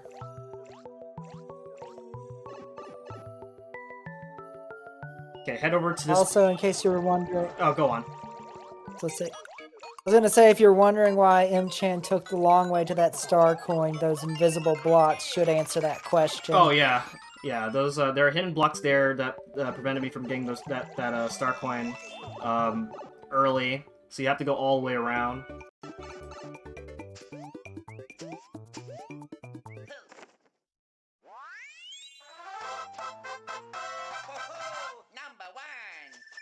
Alright, so Fordash Castle has another roulette block that I am going to manipulate specific movement in order to get a star from. First off, I'm going to start by getting this coin block in order to boost through a fire bar without having to wait for it, and that saves a second, just like that. Hit that stair step in order to slow myself down enough to where I can hit that block and get a star from that block. And I'm going to use it to boost through these fire bars, dry bones, and spiky balls, and also get that star coin easier. Now, recently, Nanasi found a new strat for this particular room. Okay, we failed it. That's okay. So that's the old strat. You just get that star coin and then fall down to the bottom pipe. What I was trying to do, it was pretty apparent on what I was trying to do. You can actually do a precise duck jump and into the top pipe, but I didn't quite get it, unfortunately. Yeah. Alright, so this is Morton Koopa Jr. Hardest boss in the game.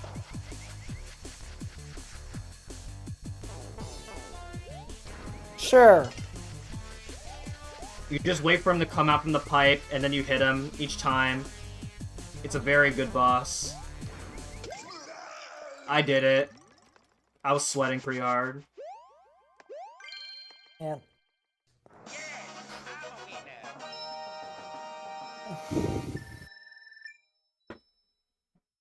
Okay, so World 4 is completed. Another world where we do in one visit instead of making 2 trips to it. And now here we are in World 5. In my opinion, the hardest world in the run. Every level has ways where if you... Okay, good. Let me see if I can get this strat too. Nice! Okay, hit this hidden block right here in order to reach the secret exit right there, and then that is hover to the Koopas in order to get to that third coin. So the way I got all 3 of those coins were much harder than I made them look. So that was a really good 5-1. I'm gonna do this level again and get the normal exit. Like I said, World 5 is the hardest world in the run, in my opinion. Every level has ways where if you mess up, you're losing a handful of seconds, and it snowballs pretty quickly. This is also another world where we are going to be making 2 trips to this world. So there's 2 different routes through World 5. There's a top route where you do 5 ghosts. And then there's the bottom route where you do 5-2. We're actually going to be doing 5-ghosts. Doing the top route actually saves 1 second over doing the bottom route. Unfortunately, that means that when you're back to World 5 the second time, then you do have to do the bottom route, and the bottom route is substantially harder. So the harder levels are a bit later in the run.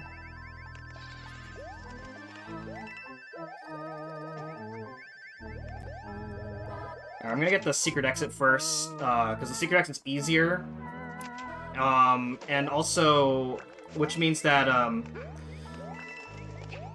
when you beat a level, and then you do a level that you've already completed, you have the option to leave the level, and you'll retain your power-ups from before you enter the level.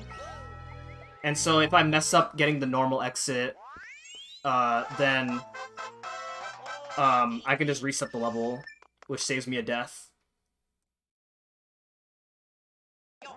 Yeah.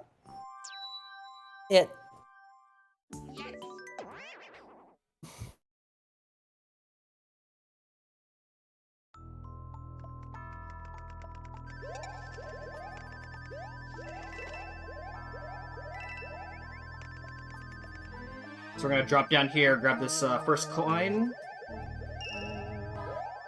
and then go inside this door, and this is where the normal exit is.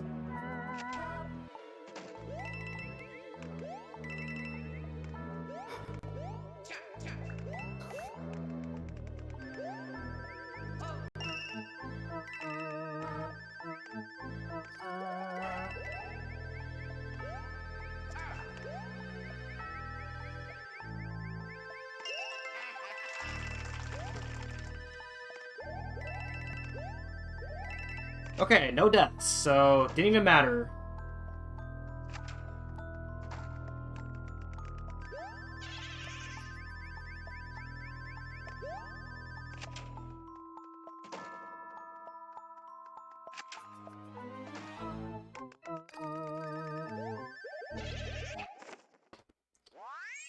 Okay, up next is 5-A, Number 1. and 5-A is a kind of a remnant to Super Mario Bros. 3, where it's a coin ship level, and it's kind of the incentive for you to get a bunch of coins. And it is a really long auto-scroller, and we have to do it twice, because there is a secret exit that we have to get here in this level. So this is 5 minutes for the chat to interact with us, or even for Metric Crime to talk about how great the No Glitches Allowed event is. Sure. Yeah, let's do that. So for anyone wondering, anyone tuning in, first of all, everyone stay hydrated. I think we're about halfway into this run, or at least for the estimate. So make sure if you've been watching this the whole time, get up, stretch, go grab some water, and then come back here and donate to Go Rescue, which is the charity that we are raising money for today. Go Rescue is a dog shelter in Norfolk, Virginia, and they provide a haven for homeless dogs. If you are in Norfolk, Virginia, or around the surrounding area, and you would like to donate and help out, or even adopt a dog yourself, please go visit gorescuedogs.com for more information.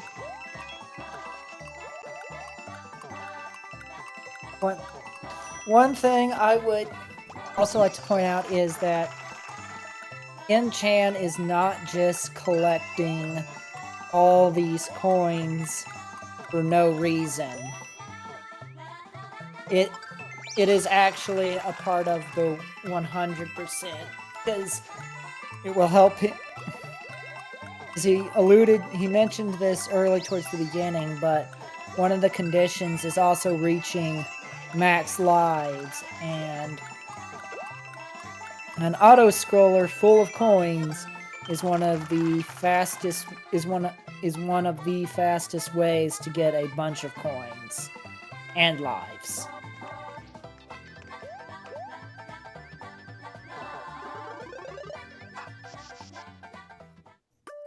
It's also worth noting that in the co-op mode of this game, your coins are doubled, which means it's much easier to get lives. So in theory, co-op mode does save time in this category, but it's considered a different category entirely. Has anyone ever done a co-op? For 100%, not that I know of, but people have done it for any percent for sure.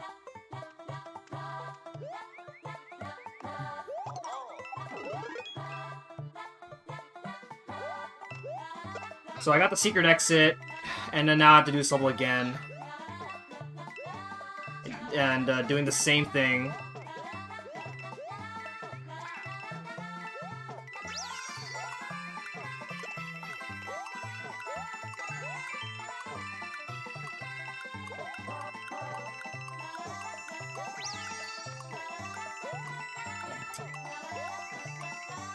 All the coins.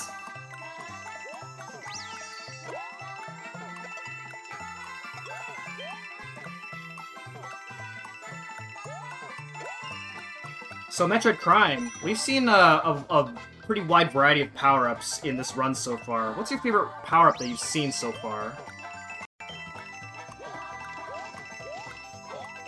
Oh my gosh, I don't know. There's a lot of really good ones. I really do love this gold block head Luigi though, and I love the mustache on it. It's so great.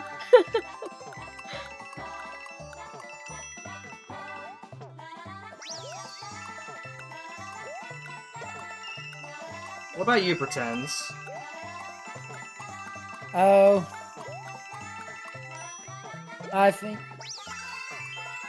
my favorite for this game is probably the golden fire flower because I just like making everything explode into gold. Oh yeah, it's very satisfying. I like that.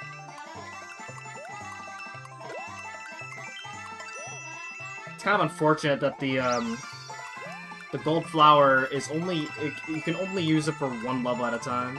It's a temporary power-up for it being very powerful.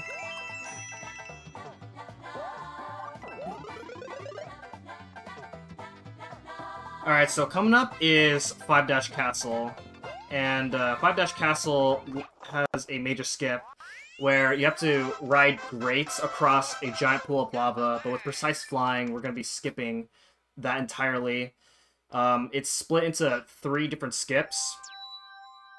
And all 3 skips, if I mess up anything in any of the 3 skips, then I have to do the 3 skips all over again because I die. So let's see what happens.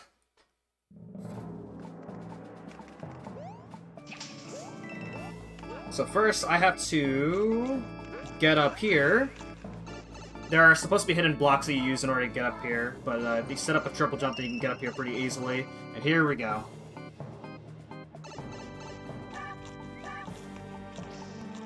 So yeah, I would say that this level, out of all the levels, shows off the exploits of the Tanuki suit. Probably the best, although there are a lot of other strong contenders as well. Okay, nice.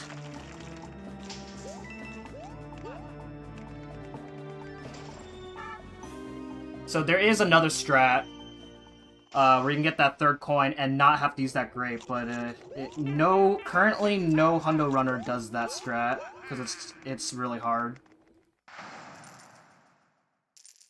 And here's Ludwig.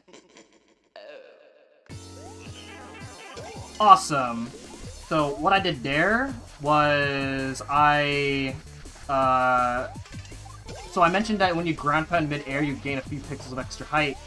So I let Ludwig hit me during the ground pound animation, and during the animation, I buffer an up input in order to stall myself in the air as long as possible in order to hit Ludwig before he goes off screen. Otherwise, the normal way that you're supposed to fight Ludwig is he comes out from a random chain and you have to use the pipe cannon to blast into him. This saves like 6 seconds in the fight. Yeah. Okay, another hard level, 6-2. If you're familiar with New Super Mario Bros. Wii, then there's a very infamous trick called the 5-4 skip. It's kind of the same way here in this level. There's a moat that you have to ride across lava, but we're gonna be skipping that.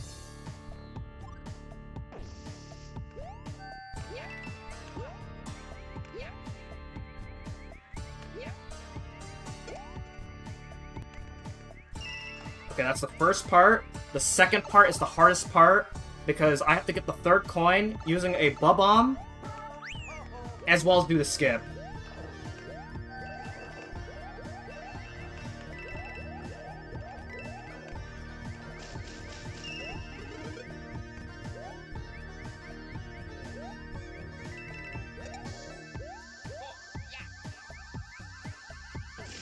Nice! First try. That is way harder than I made that look.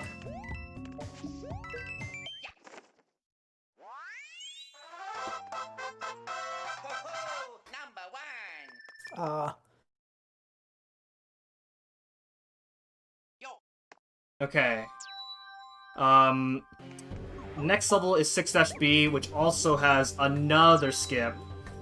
So we're doing 3 levels that have skips all back to back. So this is kind of a gauntlet here. Let's go. And the beginning part is the hardest part of the level.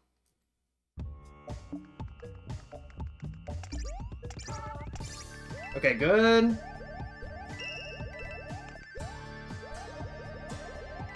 Okay, very nice.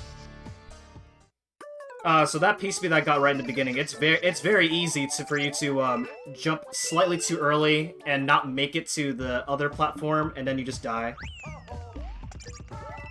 And as you can see, the gimmick behind this level is you have to use those great platforms that alternate between up and down in order to ride across the level, but that is obviously really slow. Yeah, they...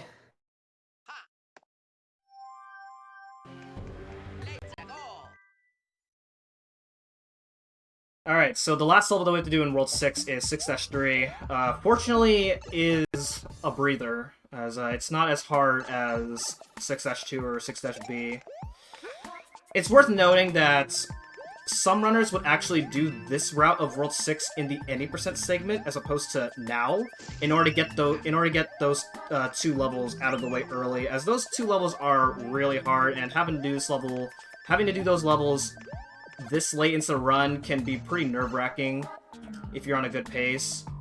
And that route loses like 3 seconds because you can reset earlier, and which makes for better late-game consistency. But when you're going for a world record, then you need those 3 seconds.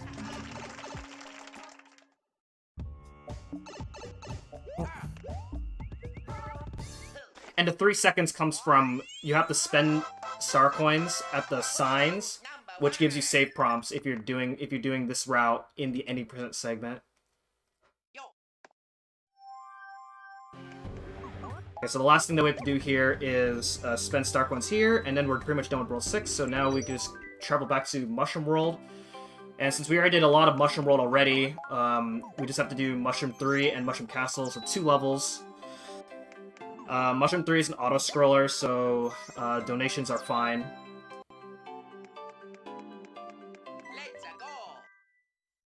Sounds good.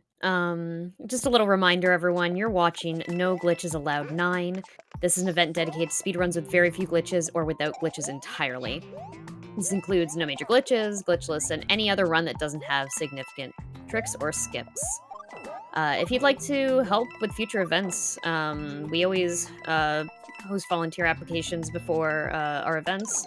And, you know, please keep an eye on our Discord and Twitter for information about when our next event is running. If you would also like to, you know, speedrun in an event like this, be on the lookout on social media for news about that.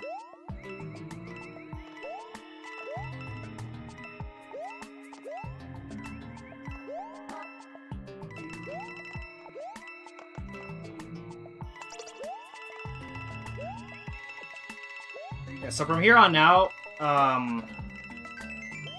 some of like there are still hard levels to where I could still lose quite a bit of time, but a lot of my we got past probably one of the biggest roadblocks of the run. So the run gets easier from here on, but I wouldn't say it's particularly free from this point.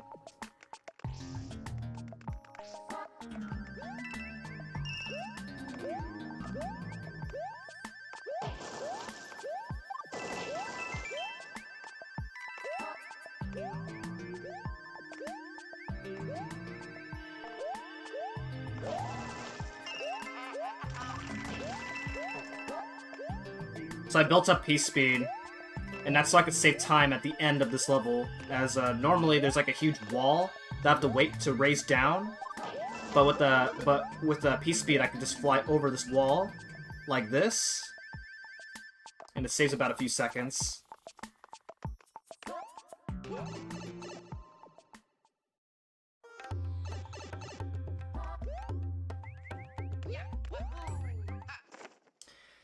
So up next is Mushroom Castle. And Mushroom Castle, the gimmick behind Mushroom Castle is there's a spiky ball that chases us, and we have to basically run away from it, kind of like an Indiana Jones type of level. I'm gonna grab the coin block in order to boost through a thwomp without having to wait for it to come on down so I could get past it.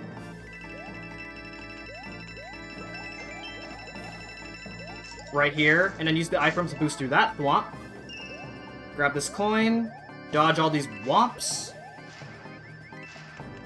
and then fly over this whomp so I can get to this coin easier. And then there's a really precise piece speed strat in this next room. that hopefully I can get. It saves 6 seconds if I can get it.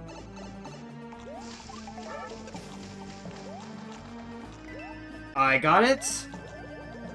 So normally what's supposed to happen is you're supposed to go to the end of this room and then build a P-speed in order to get to this third coin. But by building it up early, right in the beginning of this room, then you can just fly over to the third star coin. And you only have one try because the spiky ball is chasing after you.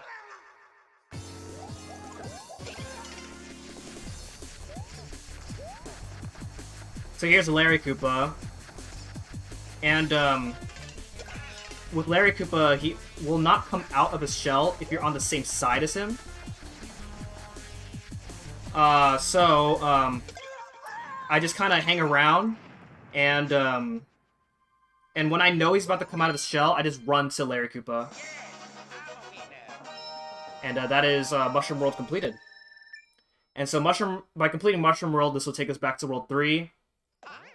And I did the top route of World 3 the first time that I was here. Now I just have to do the bottom part of World 3, which is just 3-A. So, the only thing noteworthy of 3-A is that the gimmick behind this level is it's a fast-moving current level that will always push you forward. So, donations are fine. Sure. So everyone, please, if you're not already familiar with this event that's going on, we are seeking donations for Go Rescue, which is a pet rescue organization, a nonprofit, and they're based out of Norfolk, Virginia. If you would like to help out the doggos, please feel free to type !donate into the chat to get a link to donate to the cause.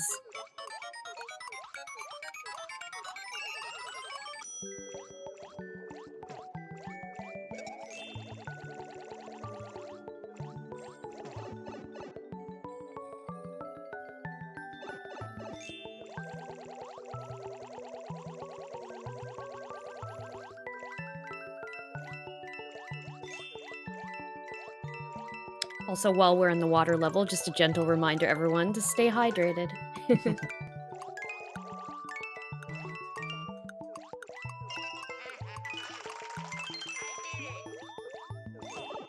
Okay, so we already did 3-Dash Tower, or at least, well, we have to get the secret exit of 3-Dash Tower, but we can't currently. So we're going back to 3-4 in order to get the secret exit. So, I still have 91 lives, and I need 1,110 in order to beat the game. And so, how in the world am I gonna get, like, 1,000 more lives? Well, you will see in this level.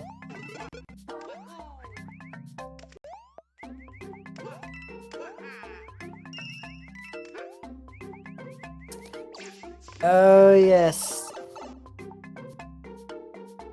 I was gonna make a joke and say that the rest of the game is extremely hard, so that I need so many lives, but I don't think that would have been funny.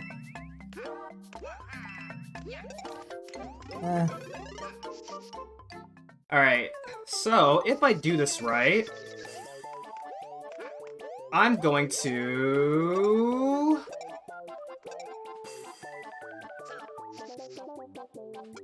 get some lives. And with that, I will be right back.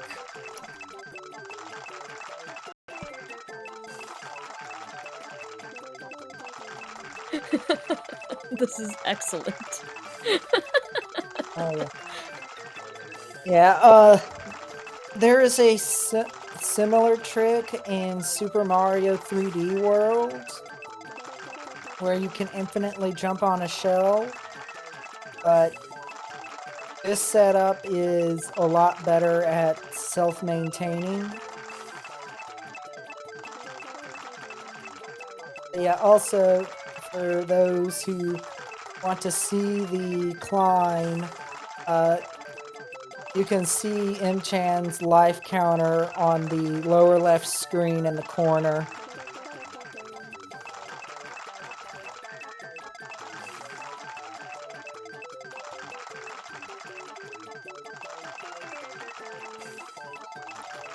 Yeah, he probably won't get all the way to start to crown, which is the max, but he will get real close because there's still a lot of opportunities left to gain more lives.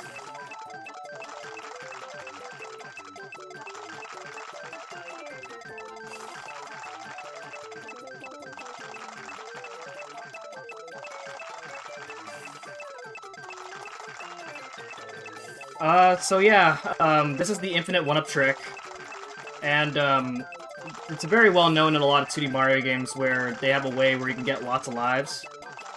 And in this game, this is the easiest way to do it. There's also a way in Mushroom 1, but it's less consistent. This is the easiest way to get lots of one-ups.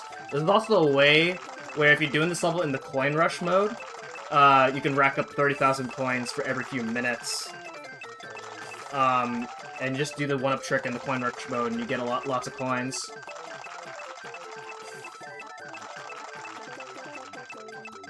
And this is required because, like I said, you cannot get enough lives when you're just going through this game normally. Which is why you haven't been seeing me get every single one-up that I could get within every level. It's just a lot less inefficient.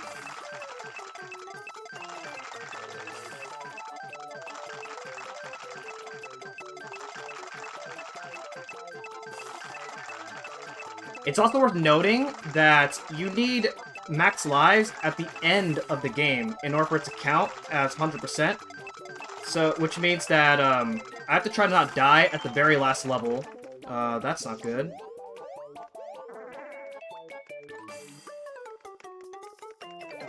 Okay.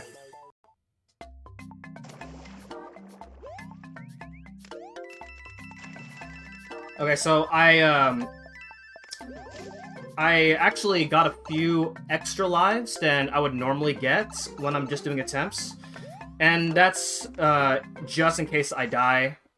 You might notice I actually did not grind the full crown, because I know that I can still get more lives just by either getting coins or just a few extra lives on the way throughout the rest of the game. Let's go. Yeah. You got like 20 more than you normally get, right? About 5 more than I normally get.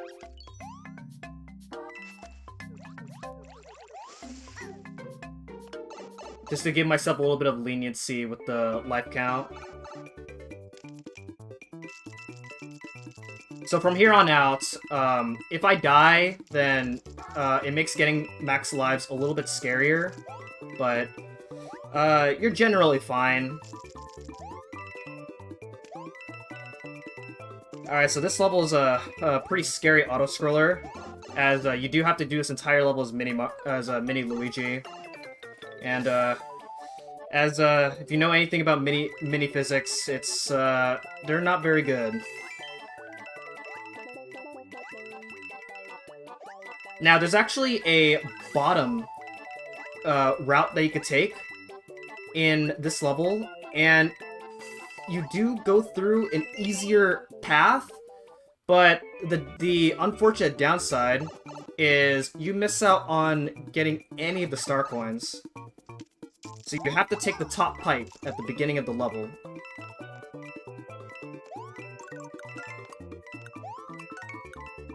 Also, I just realized I skipped the checkpoint.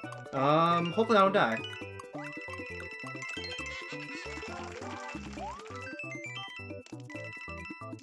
I figured that was on purpose. It is faster if you can get through the first try, but if you die, then, well, you gotta start the whole level all over again, and starting the entirety of an auto-scroller all over again is not fun. Yeah. Is there a money mushroom after the checkpoint? There is, yes. Okay. I figured if you'd skipped the checkpoint that it had been because you didn't want to have to do the second half without it, because running on water is generally the only time that people welcome the mini mushroom.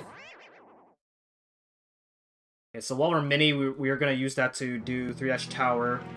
and get the secret exit through Dash Tower, as the mini mushroom is required in order to get the secret exit here.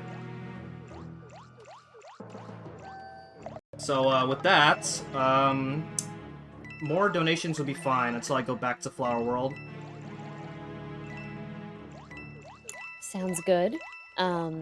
Thank you all so much for tuning in to No Glitches Allowed 9. This is an event dedicated to speedruns with very few glitches or without glitches entirely. And we are raising money today for Go Rescue, a no-kill dog shelter based out of Norfolk, Virginia. We would appreciate donations if you can and are willing. !donate to send your donations in. I want to read your messages. Send me some messages. Tell me about your favorite Mario game. Tell me who your favorite Mario brother is. Love to hear about it. My favorite Mario game, at least a speedrun, is this game, but to play is Super Mario RPG for the Super Nintendo. I would eventually like to play that. I've seen a playthrough of it, and it looks awesome. It's amazing. I definitely recommend giving it a try.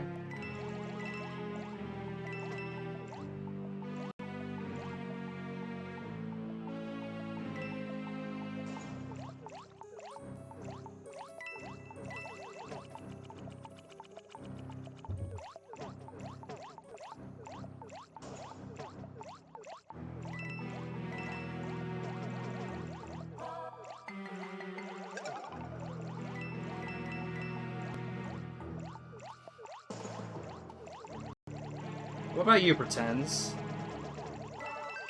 I don't know. My favorite is somewhere. It's either Super Mario 3D World or New Super Mario Bros. Used Deluxe. Both of them on the Switch.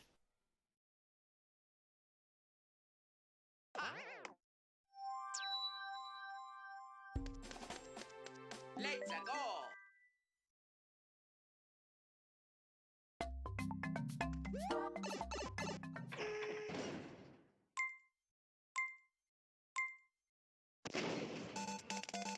We've got a lot of people in chat who are fans of Toad, saying that Toad is the best Mario.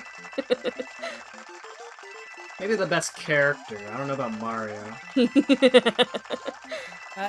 I've heard that a number of times because Toad generally gets the fastest running speed.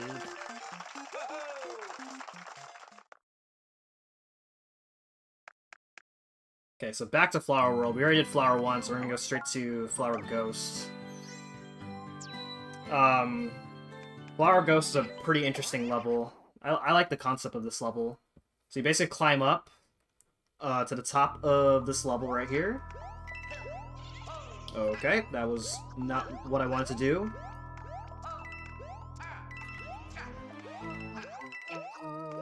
And then hit this star block, which will turn everything into coins for some reason. And then you just drop on down.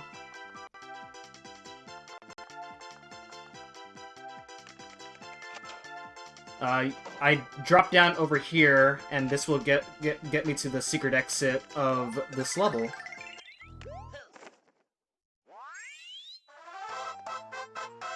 And then I'm going to do this level again, but this time we're going to drop all the way down in order to get the normal exit.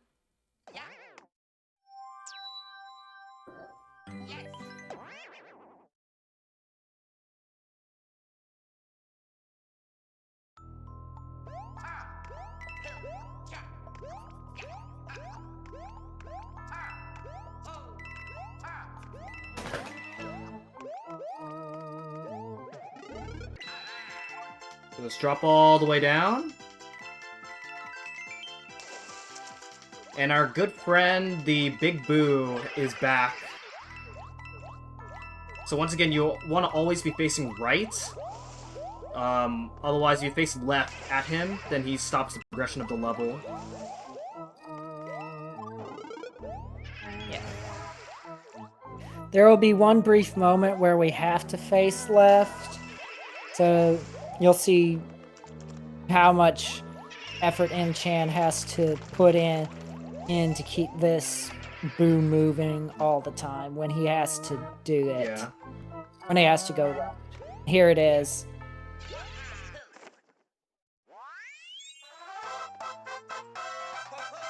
Number one.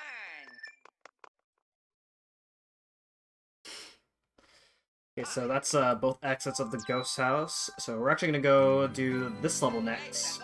Flower B. Flower B has another roulette block that we're gonna use in order to get a star.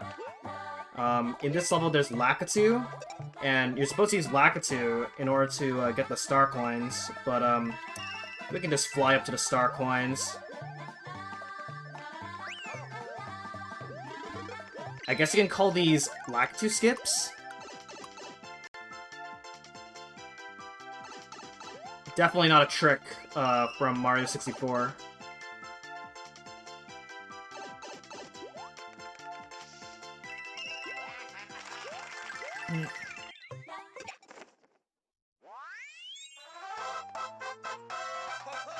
Number one. Okay, Flower 2. We're supposed to be swinging from vine to vine, Let's go. but you can fly over the top of the vines and just fly over a pretty good portion of the level.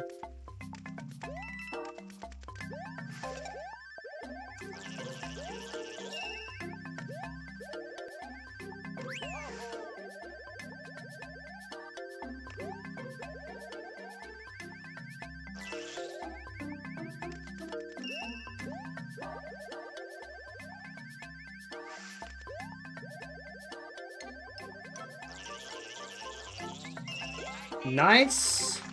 Now, you do have to kill that Scuttlebug while it's below the star coin. Otherwise, if you hit it while it's above the star coin, then you don't get the star coin, and then you just can't get the star coin anymore. Number one. Yeah.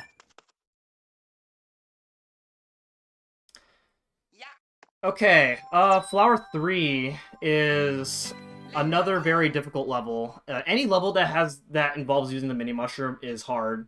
And this is another one of those. This is, I believe, the last... No, actually, just kidding. There's another level later on where we have to use the mini mushroom. But we do have to use the mini mushroom halfway into the level. So we fly up here in order to skip a vertical climbing section. And then here's the mini mushroom right here. There's a really hard strat in order to get up to the pipe. Good.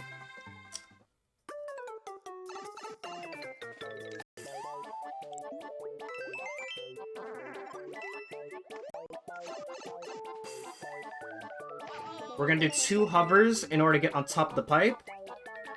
Like this. And then this is the hardest part of the level.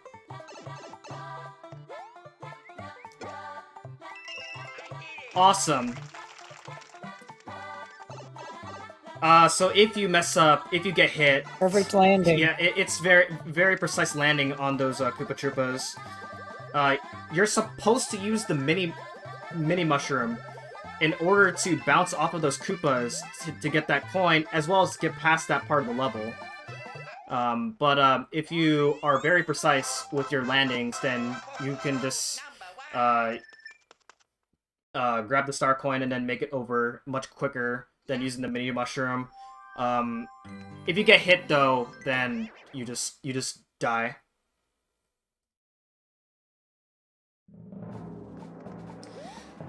Flower Castle is a level where you're supposed to use these bombs, but I can just fly underneath in order to get that star coin that way, and it's much easier. You can still die though if your P speed happens to run out while you're still underneath that platform. And if you do die, then you have to do the rest of the level. You have to do the whole level without a leaf, and it's really annoying without leaf. Just like many things in this game.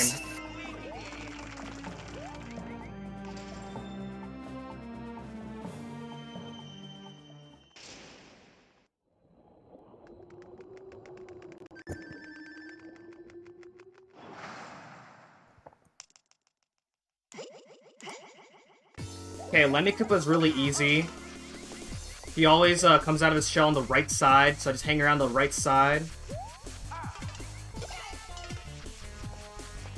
And then there's a really fun key grab at the end of the fight.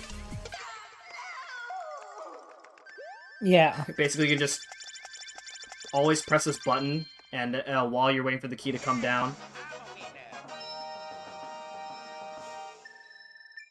So now it's going to take us back to World 5. And this is currently the last world that we have to do before moving on to Star World. And we did the top route already, so now we have to do the bottom route, which is quite a bit of levels that we have to do. Starting off with 5-2. I'm gonna grab that gold ring in order to have the Lakitus throw coins instead of Spinies. Grab this star. And we need to use this Lakitu Cloud in order to get up to this pipe right here, as you cannot fly high enough in order to reach that pipe.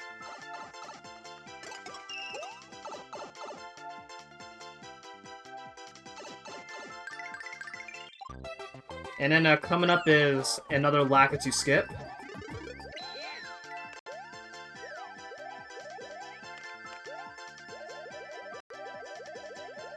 Very good.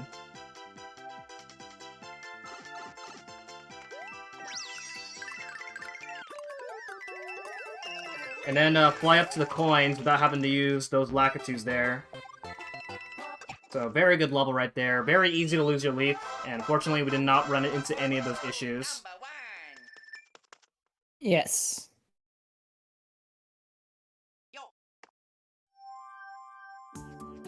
Okay, so 5-3 is the final level where we're going to be using the mini mushroom. Fortunately, we don't have to use the mini mushroom for that much in this level, but the mini mushroom is required in order to get the second star coin.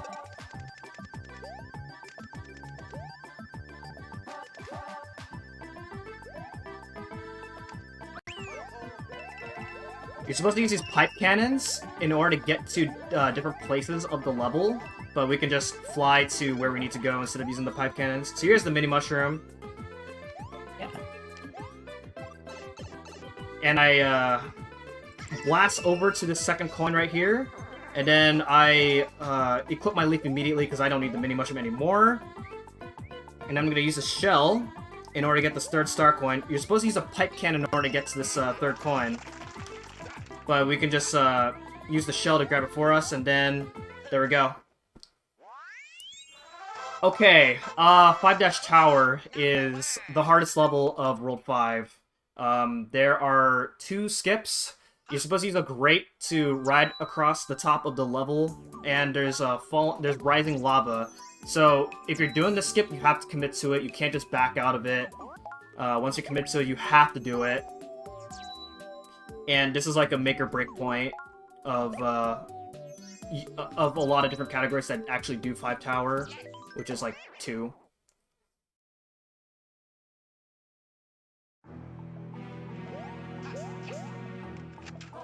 So here's the first skip.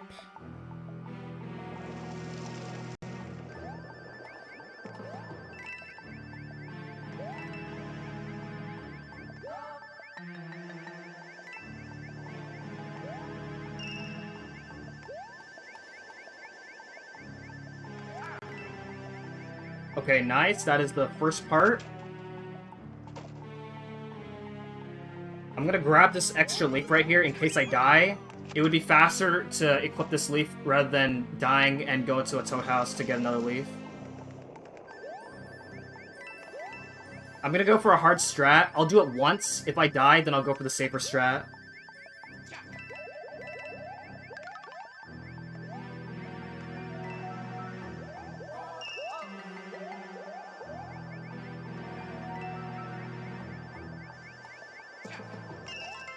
Yes! Very nice.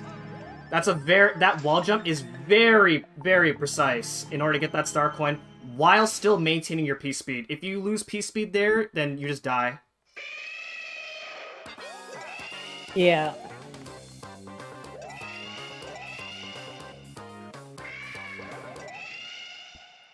The safer strat that I would have done was grab a coin block, and then basically basically just land on the spikes while I have the coin block in order to regain P-speed. Yeah, and then the iframes would have given him a chance to run on the spikes for a while.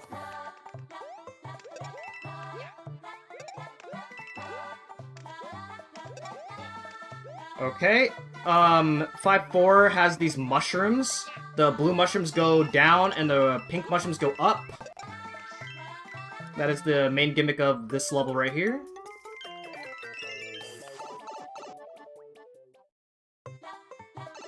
And that purple one goes all the way up. Yeah.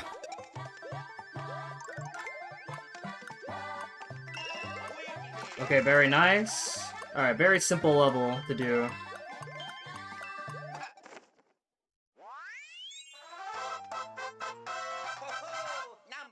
Alright, 5-5 has lots of bullet bills that are shooting at you, as well as green block snakes that kind of move left and right.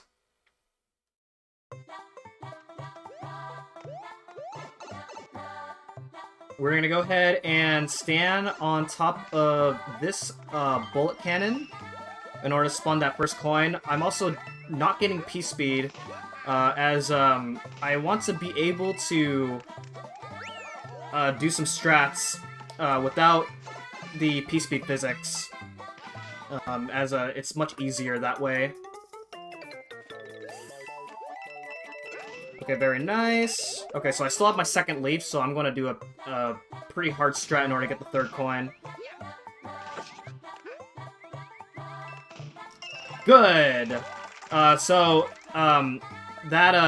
In order to get that third star coin, you have to get it before those blocks close in, otherwise you die. Also, if you miss your wall jump input, then you just fall down.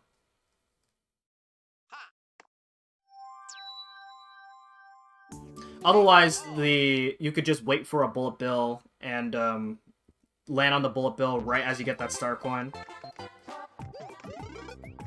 Okay, 5-6 is hilariously easy. The easiest level in the game if you're not getting star coins, but if you are getting star coins, then you gotta do a lot more. Basically, without getting star coins, you can just hover to the very end of the level without having to do anything at all. But as you can see, we gotta do a lot more. This is the return of the Mega Mushroom. And this is required in order to get the third star coin. And I'm gonna backtrack to the second star coin, and you want to be careful. You can destroy the pipe that you need to go into, which would mean that you have to do the level again. Yeah,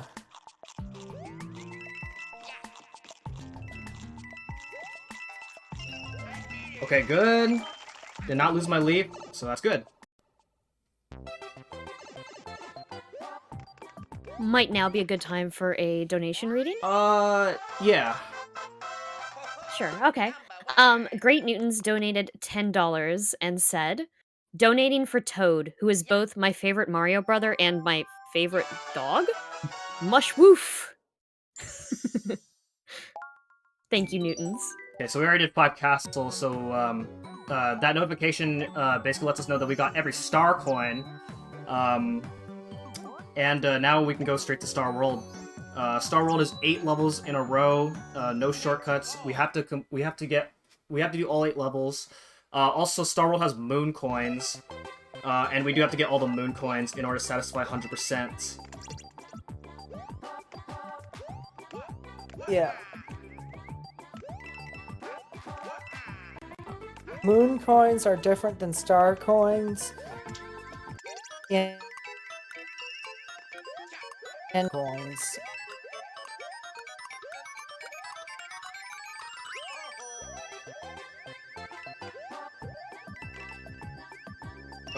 Okay, that was close. I could have died there. Thankfully we didn't.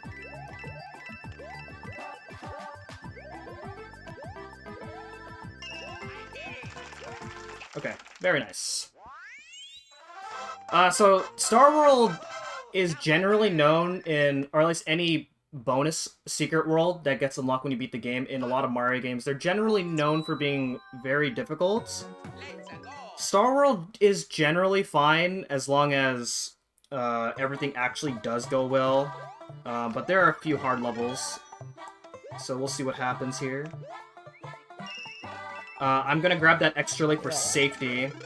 There's a strat in Star 3 that is very easy for me to get hits, and doing that strat with one leaf in a marathon would not be the most ideal. Also, I got that really precise P-speed in order to get the third moon coin. Otherwise, you're supposed to use let a donut block fall onto the third coin in order to get that.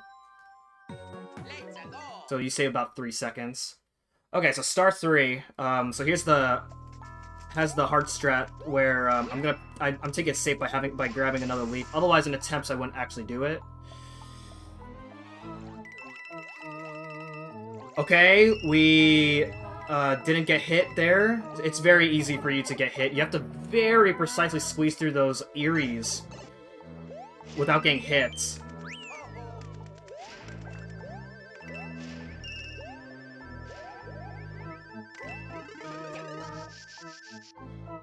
Not getting hit is always a win. Yeah.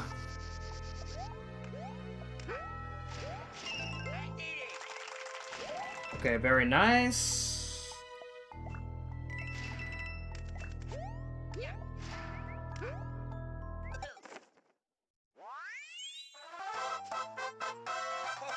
Alright, Star 4 is an auto-scroller, very scary auto-scroller because, we have to do the entire level as mini Luigi, because there is a star coin that requires the mini mushroom. So we have to hope that we can get through this fine. Dying is really bad, because if you die and you got the checkpoint, then there's not another mini mushroom at all. So I do have to skip the checkpoint in the off chance I happen to die in this level.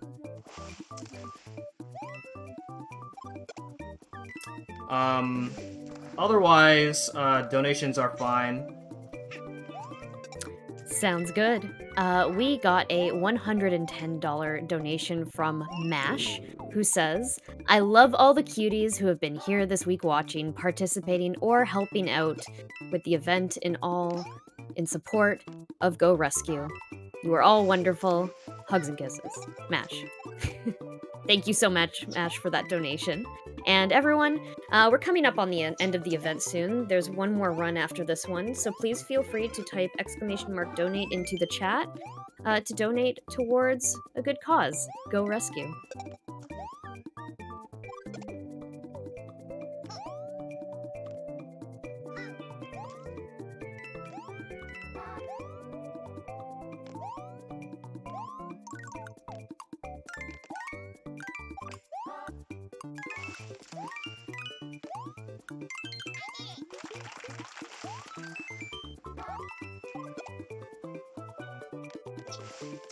So as you can see right here, this Porky Puffer is trying to ruin my day here, and so you want to kill the Porky Puffer as much as possible.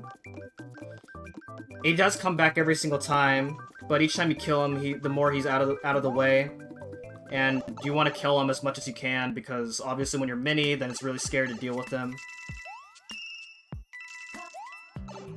So that's the pipe, that's the mini mushroom pipe that you need the mini mushroom for. And then now, since I don't need to be mini anymore, I'm going to equip my leaf again.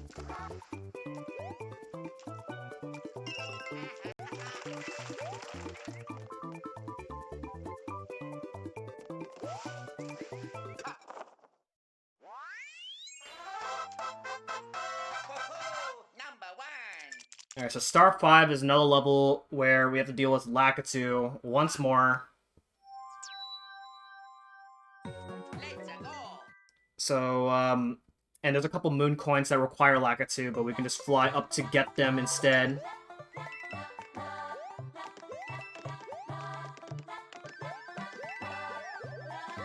Kill that Lakitu so that way he's not in my way by the time I drop down to get that moon coin.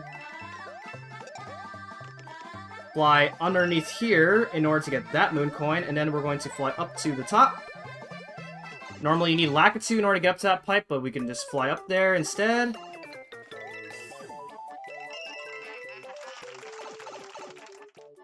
That's all the moon coins. And that's the level. Number 1. The next level, Star 6, is, once again, another auto-scroller. Which, can be a blessing or a curse. It's a blessing because it's a kind of a sigh of relief towards the end of the run. Can be a curse because this level is like 2 minutes for you to think about how you're gonna mess up Star 7 or Star Castle.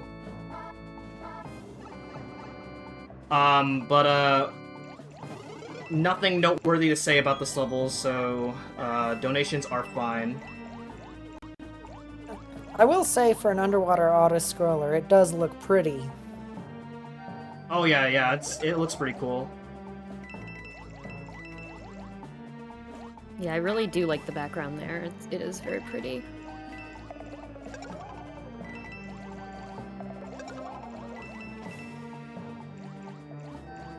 But for anyone who's just tuning in, you are watching No Glitches Allowed 9. We're raising money for Go Rescue, a no-kill dog shelter in Norfolk, Virginia. And Go Rescue works to provide a haven for homeless dogs.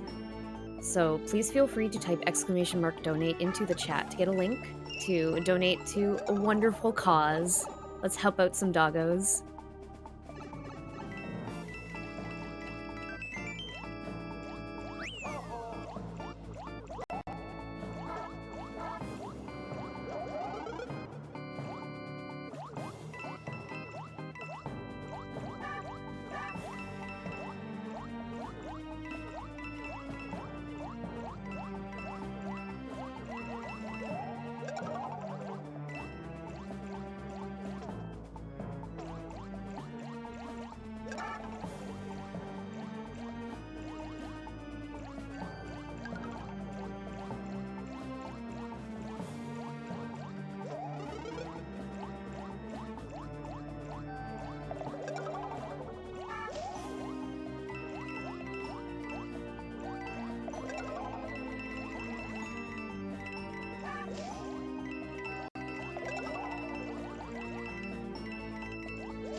Coming up is a red coin ring. That'll give me a 1-up, and that will be the 1-up that'll get me up to crown, or that equates to crown 1,110.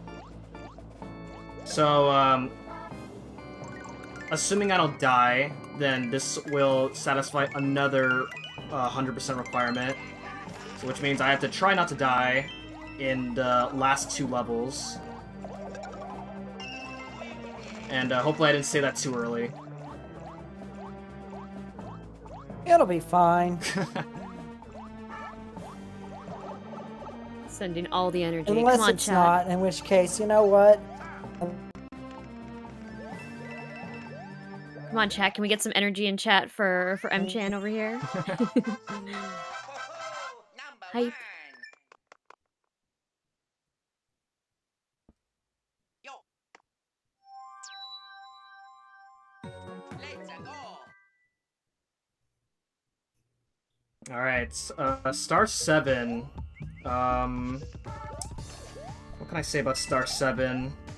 Pretty crazy level here. That moon coin's pretty tough to get, with that fireball moving really fast.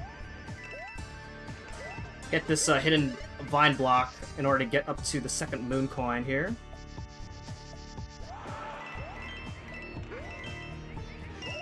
Okay, very nice. I'm gonna do a triple jump in order to get past this fireball right here. And normally I do a damage boost and it saves like 2 seconds, but I have decided I'm not going to do it, just for a bit of safety for the next level. It saves like 2 seconds if you do the damage boost and re-equip Leaf, but then that means you have to do the entirety of Star Castle with 1 Leaf, which generally isn't bad, but you never really know, especially since it's the last level, and when you're this far in, and you could be feeling it. So the Koopalings are back. Once again, they're gonna try and turn you into stone, unless you're, oh, that's not good.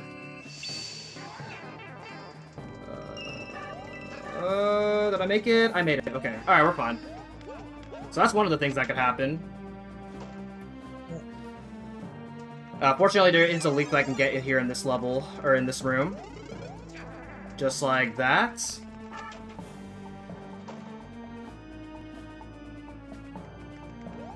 Phew. Oh, we didn't see him turn to stone. Yeah. Oh well.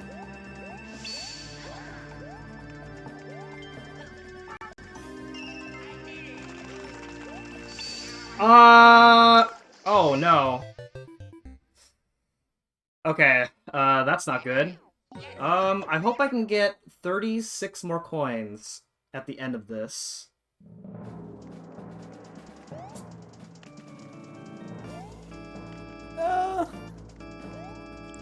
If you put on the helmet, you should be fine.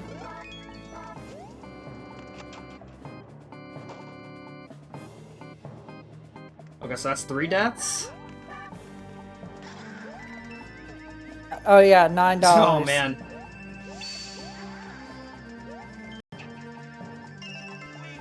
Okay, there. That's much better. That's what's supposed to happen right there.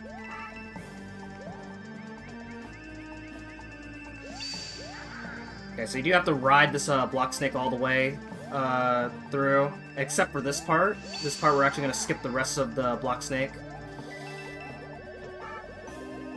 And the reason you have to ride part of it is because you don't have enough flights in order to get skip the whole thing.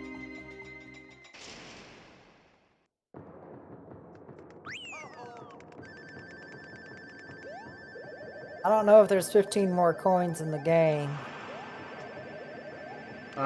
Maybe in the escape? Or wait, sorry, spoilers. Are there Oh coins no. in the escape?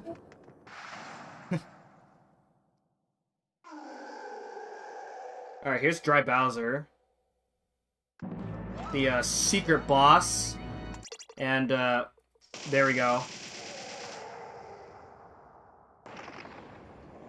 I feel like that was either harder or easier than regular Bowser. I don't know.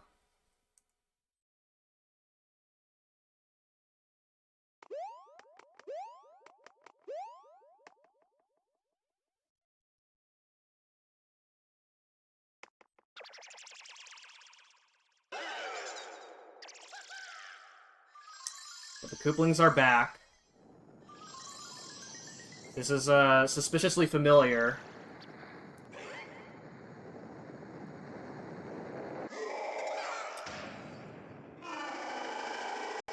And now Dry Bowser's back. So the escape sequence, once again, it is exactly the same as the escape sequence from World 6. The only difference is that the platforms are smaller. And that's pretty much it. So we just count the swipes in order to know when to fly up to the next part. Okay, yeah, I'm good. There's enough coins in the top part.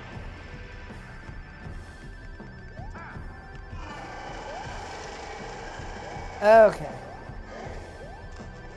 At the very end of the escape sequence, there is a switch, and that is not where time ends. For every 100% category of every new Super Mario Bros. Game, time ends on the message that confirms that we've 100%ed the game in order to fully confirm that we've 100%ed the game. It's full proof.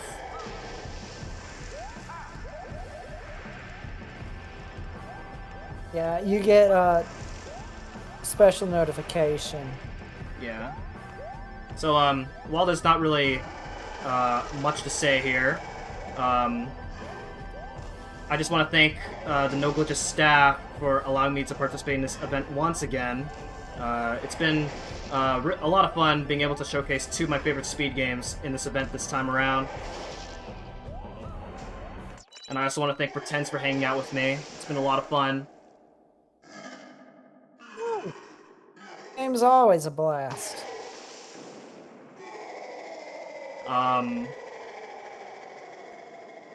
Yeah, Pretends has been a great friend of mine from the Mario community. He's a really good New Super Mario Bros. U Deluxe, Super Mario 3D World, as well as Breath of the Wild runner. So if you like those three games, then definitely check him out. He's also really good at Yu-Gi-Oh! If you like Yu-Gi-Oh!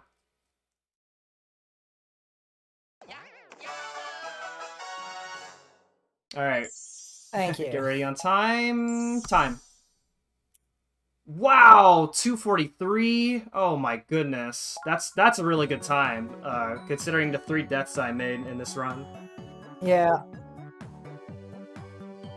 World record's like 2:42, right? Yeah, the world record is 2:42.24, I believe.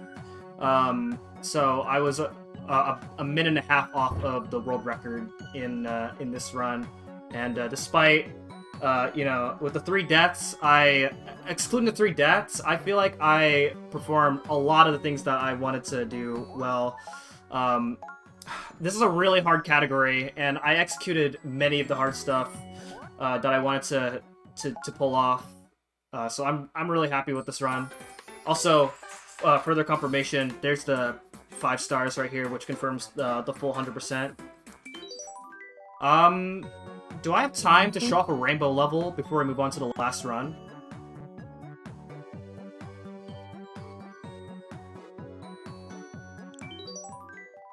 I am going to say yes. Okay. It's not going to take long. I believe you do. Yeah. Okay. Alright, so I think this is a good level to get fireworks without losing too much time. So we're going to show off how to get fireworks first, because that's how you initiate a rainbow level.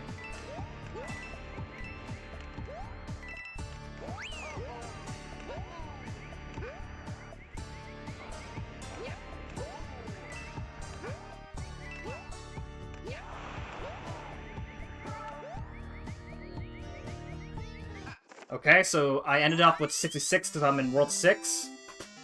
And you get to hear this classic Mario theme.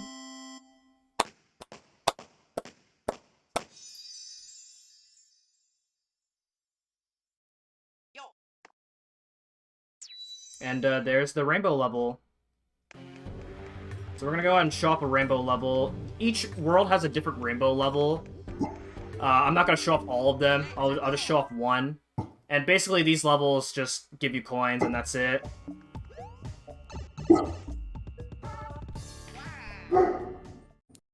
Oh. And once again, like I said, these levels are not Somebody's required. What? at the dog shelter. What happened?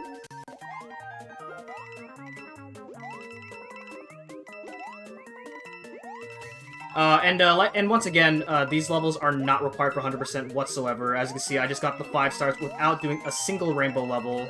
So, oh, and also every level has a a big 100 coin.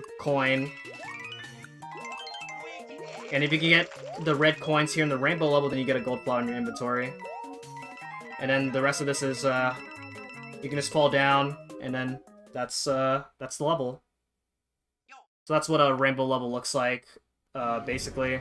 So, yeah, with that, that's basically all I have to show for this game. I'm really happy with how this run went. 100% in this game is a very difficult category to run, but very satisfying if you can even get a run going here, as this category has some of the, in my opinion, some of the coolest strats that you don't really see in basically any other category. And which is one of the reasons why I really like 100%. This is my favorite category because of that. Unfortunately, really long, so it's very tough to grind out. But again, super satisfying. And if you want to know more about this game, then I stream this game very frequently. This is definitely my favorite speed game, and I'm really happy that I got to show this game and category off for you guys. Yeah, with that being said, don't have much else to say. Thank you for having me, and stay tuned for the finale. Metroid Dread is going to be amazing for you guys. Pretends you have. What do you want to say? I was gonna say I got nothing else to add, so I was gonna sign off. Oh yeah. Been great being here. All right, thanks for watching. I'll see, and good luck on. I forget who's running Metroid Dread, but good luck to them on the run. It is Charlotte, and they're going to do an awesome job. Very much looking forward to that. Thank you so much for that amazing showcase.